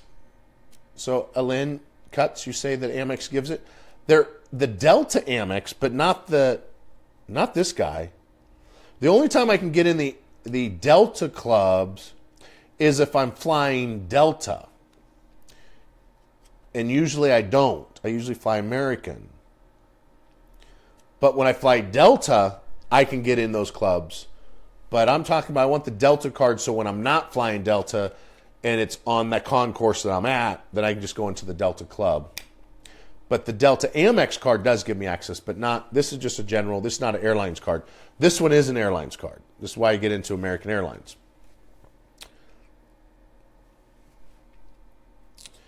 But you have to fly Delta. Yeah. Oh, yeah. So someone just said the same thing I did. Good job, Renata. Should I ever get rid of my secured card? Even thought. Should you ever get rid of it? I don't know, man. If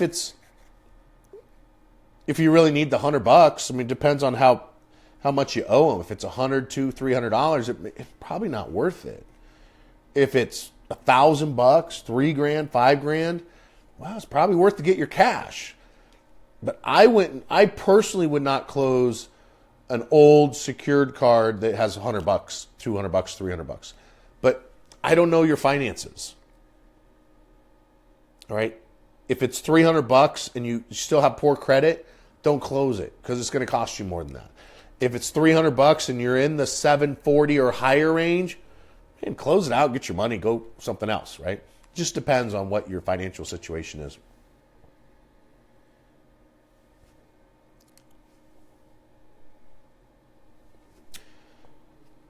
So Cody Bartlett, your question is, do the business lines of credit from distributors help? Yeah, that's what I'm talking about with Wave 1 vendors. Gepler, Granger, Uline. These are distributors. Like Uline sells cleaning products, first aid kits, batteries. Like yesterday, I replaced every smoke detector battery in my house but one with batteries that I bought from Uline. Now, I could have bought the batteries from Amazon. I could have. And I'd save $3, $4. But Amazon doesn't report me to Dun & Bradstreet. Uline does. So I bought the batteries through Uline. Cost me a couple bucks. But then I replaced all the batteries in my house. And now I have new batteries in the smoke detectors and they're not chirping anymore. Right? So that's why you would use a Wave 1 vendor or a distributor. Vegas is good. It's tough. Vegas is weird. It is weird. It really is. But it's a very, very small town. I didn't realize how small town it is. You know, if you just go down the Strip, there's 6.5 million people that go to the Strip every year. It looks like it's this big metropolis. Dude, you can drive from one end of Vegas to the other in like 30 minutes. Either side. We were in Colorado for Christmas. I flew out there to surprise my daughter. And we drove for like an hour and a half. And we only went through part of the town, you know, through Denver. So Vegas is really small. And the amount of people that actually live here full time and know it, it's really small. Nicole Estrada says, you use your company right now for credit repair, but didn't know you did debt relief. Oh, well, if you have over $15,000 in credit card debt, student loan debt, we can help you with that. We don't call it debt relief, it's debt dismissal, because we're not relieving you from your debt because you still owe us 45%, but it's debt dismissal because we get your old debt dismissed, similar to a bankruptcy where it's discharged. All right. But yeah, reach out to us, Nicole, and I'll look up your information and send you a message on that. Is Chase Freedom Card hard to get off your credit? I'm assuming you mean late payments, charge-offs, collection status. You know, I get this question all the time. Is it hard? Is this hard? Is this hard? There isn't anything that's hard, right? So, and what I mean by that, it's not like Chase is harder to get deleted than Amex, or bankruptcy is harder than a foreclosure. There are things that take more time, especially if you owe money. So if you have a Chase card and you owe them 20 grand and it charged off, is that going to take longer than to remove one late payment? Probably, because you owe them $20,000. So it's probably going to be longer. Is it harder? I don't think it's harder. I don't think so. I mean, it's not like physically harder or mentally harder. It just takes longer because we got to go through a process. Everybody wants to go from A to Z and skip B through Y.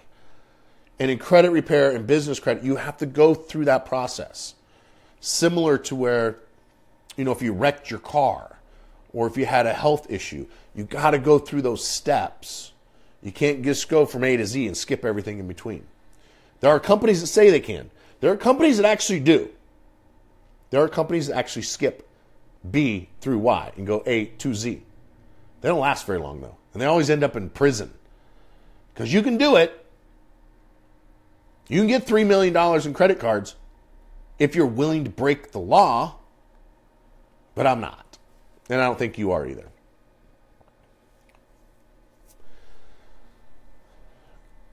Oh, I got you. So Elias, he was born there. His mom took him to California. Yeah, so I mean, that's about the only reason that you'd want to stay in California is because your kids are there because they have to be there because mom's there. I get it, man. I get it. But I don't know if I'd start a business there. You know what I would do? I'd go to work for somebody, get some experience, save some cash, start investing maybe in some real estate, some multifamily, get with my buddy Grant Cardone, give him some money and let him invest. Get with me or my friend Cody, Corey, or Brad, or any of these guys that are investing in multifamily commercial properties, any of those guys, right? I just wouldn't start a business there. You can start an online business, incorporate in Wyoming, work, make your money from 7 to 4, working as a mechanic, and then build your empire from 4:01 to midnight, right? Cut out TV, cut out the strip club. Not saying you go to strip clubs, but cut out the bars, cut out the sports, cut out TV, and build your empire when all your friends are hanging out at the bar or the baseball, they're playing softball, they're playing basketball. Build your empire then. Then, when your son graduates or whatever, then take your stack of cash, your silver, and go to somewhere you want to go. By the way, if you want a chance to win some of this silver, share the video if you like it. Tag a friend and hashtag FortressCreditPro.com. Tomorrow we'll be pulling some winners out and sending free silver. Why silver? Because it's real money.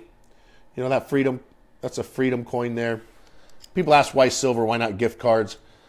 I don't know. I think I like these better than a Starbucks gift card, you know, because it's real money. It's fun to have around. It stays above generally the dollar bill. So if I had this versus $20 in a year, this is going to be worth more than $20, where $20 bill is going to be worth less than $20 because of inflation. This generally keeps up with inflation. Why is it less than $25? Because otherwise I'd have to send you a 1099 and you'd have to pay taxes on it. By keeping it under $25 in value, I can give it to you and I'll send you a 1099 at the end of the year, right? And for some of you, you've won 5-6 times. Well, I don't have to send 6 1099s.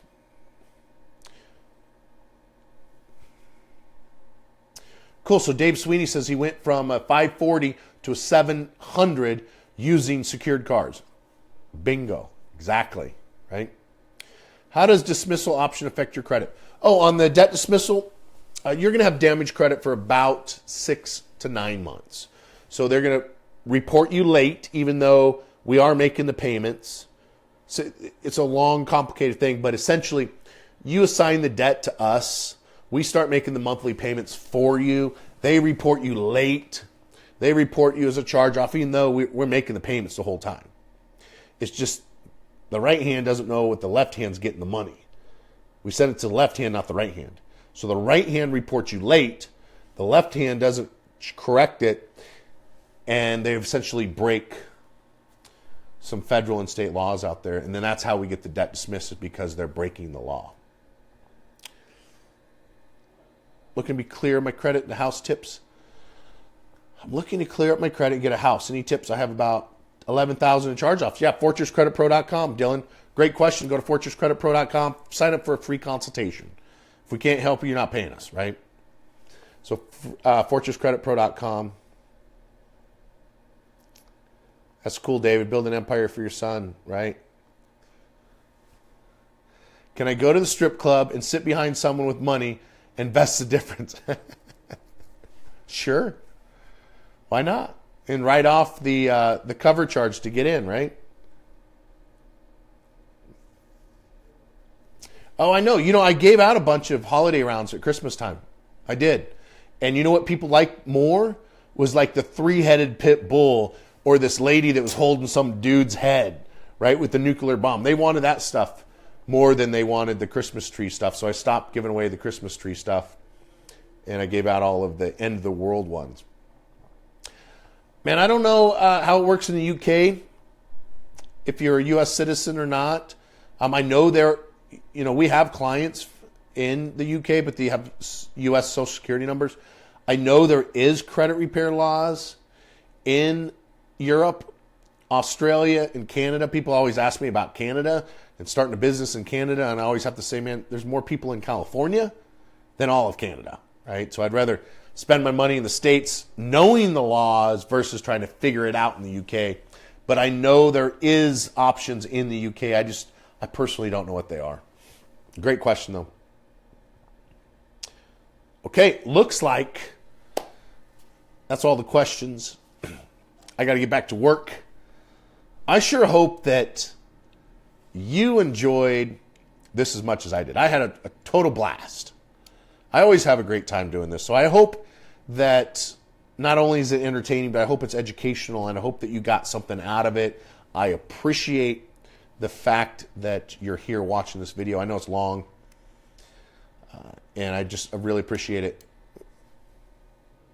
And if you want some silver, share the video, hashtag a friend. Share the video. Share the video, tag a friend, and hashtag Fortress Credit Pro. And I'm going to answer one more question. And I am feeling better. Thank you, Todd. All right. Let me answer this question. Elisa, you want to fix your credit? FortressCreditPro.com. We're here to help you. Free consultation. We'll let you know what we can do to help you. Asim, man, I know I'm going to butcher that. I'm so sorry. Asim Boyke. I think I'm going to give you some business soon. Wish you had a program or a book. I do have a book. Great Credit for Life. It's on my website, but we're sold out right now. On business credit, credit cards, And we do have that. We have a whole system, step-by-step, move-by-move video. Step 1, do this. At the end of the video, did you do this, yes or no? Okay, step 2, do this. Did you do this, yes or no? Step 3, step-by-step, move-by-move on how to build business credit. Send me a DM and I'll get you the information on the business credit platform. Any recommendation or books, recommendation will be DM me or call the office. Books, I got lots of recommendations on books. Depends on what you want.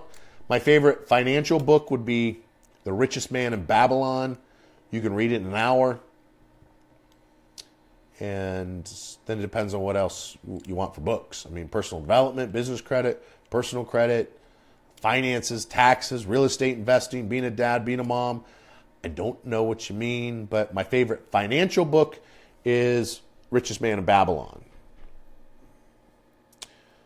7 years into Chapter 7 bankruptcy scoring, 720. Let's see what else it says. Credit lines are maxed at $5,000. What can I do? 7 years into a bankruptcy. Mark, if you send me a DM with your username and password to a credit report or a copy of your credit report, I could probably answer that. I could probably look at it within a few minutes and tell you exactly how to increase your credit score. It doesn't surprise me you're 720 after bankruptcy. My wife is, no, she's 10 years now. I was going to say when I was 7 years into it, I was still 740, 780 with the 7 bankruptcy on mine. I purposely didn't delete it because I wanted to show people that you don't have to delete a bankruptcy to have good credit. I deleted it from TransUnion. I left it on Equifax and Experian because it doesn't matter. If you're doing everything else right, banks don't care. The only people that won't give you credit is like boat loans, airplane loans, and stuff like that if you have a bankruptcy. But for the most part, they don't care about the bankruptcy. So if you want me to look at it or have someone at the office, give us a call or go to fortresscreditpro.com and we'll look at it and we'll just tell you how to increase your credit score. We don't charge for that. We do charge for the credit report if you don't have one, but if you have online access, we're happy to log in and look at it for you.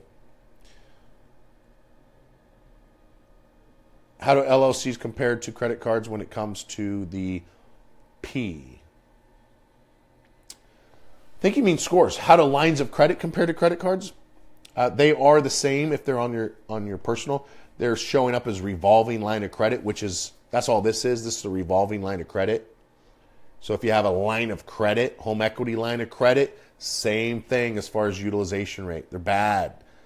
You want to really mess up your credit? Go get a home equity line of credit and max it out.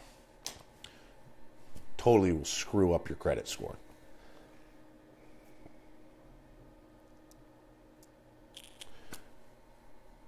All right, cool. All right, somebody says they're going to send me a message. Or the affiliate program. Yeah, fortrescreditpro.com/affiliate or rondylambert.com/affiliates. All right, I got to go. I enjoyed this time with you. Again, if you want to win some silver, share the video, tag a friend, #FortressCreditPro. If you want a free consultation, go to fortresscreditpro.com. Sign up for a free consultation. No strings attached. If you got a credit report, online version, we'll look at it. If not, we can get you a cheap version, all right, through our own creditmojo.com. That's my company, creditmojo.com. And we'll get you going. All right. You, my friend, have an amazing day.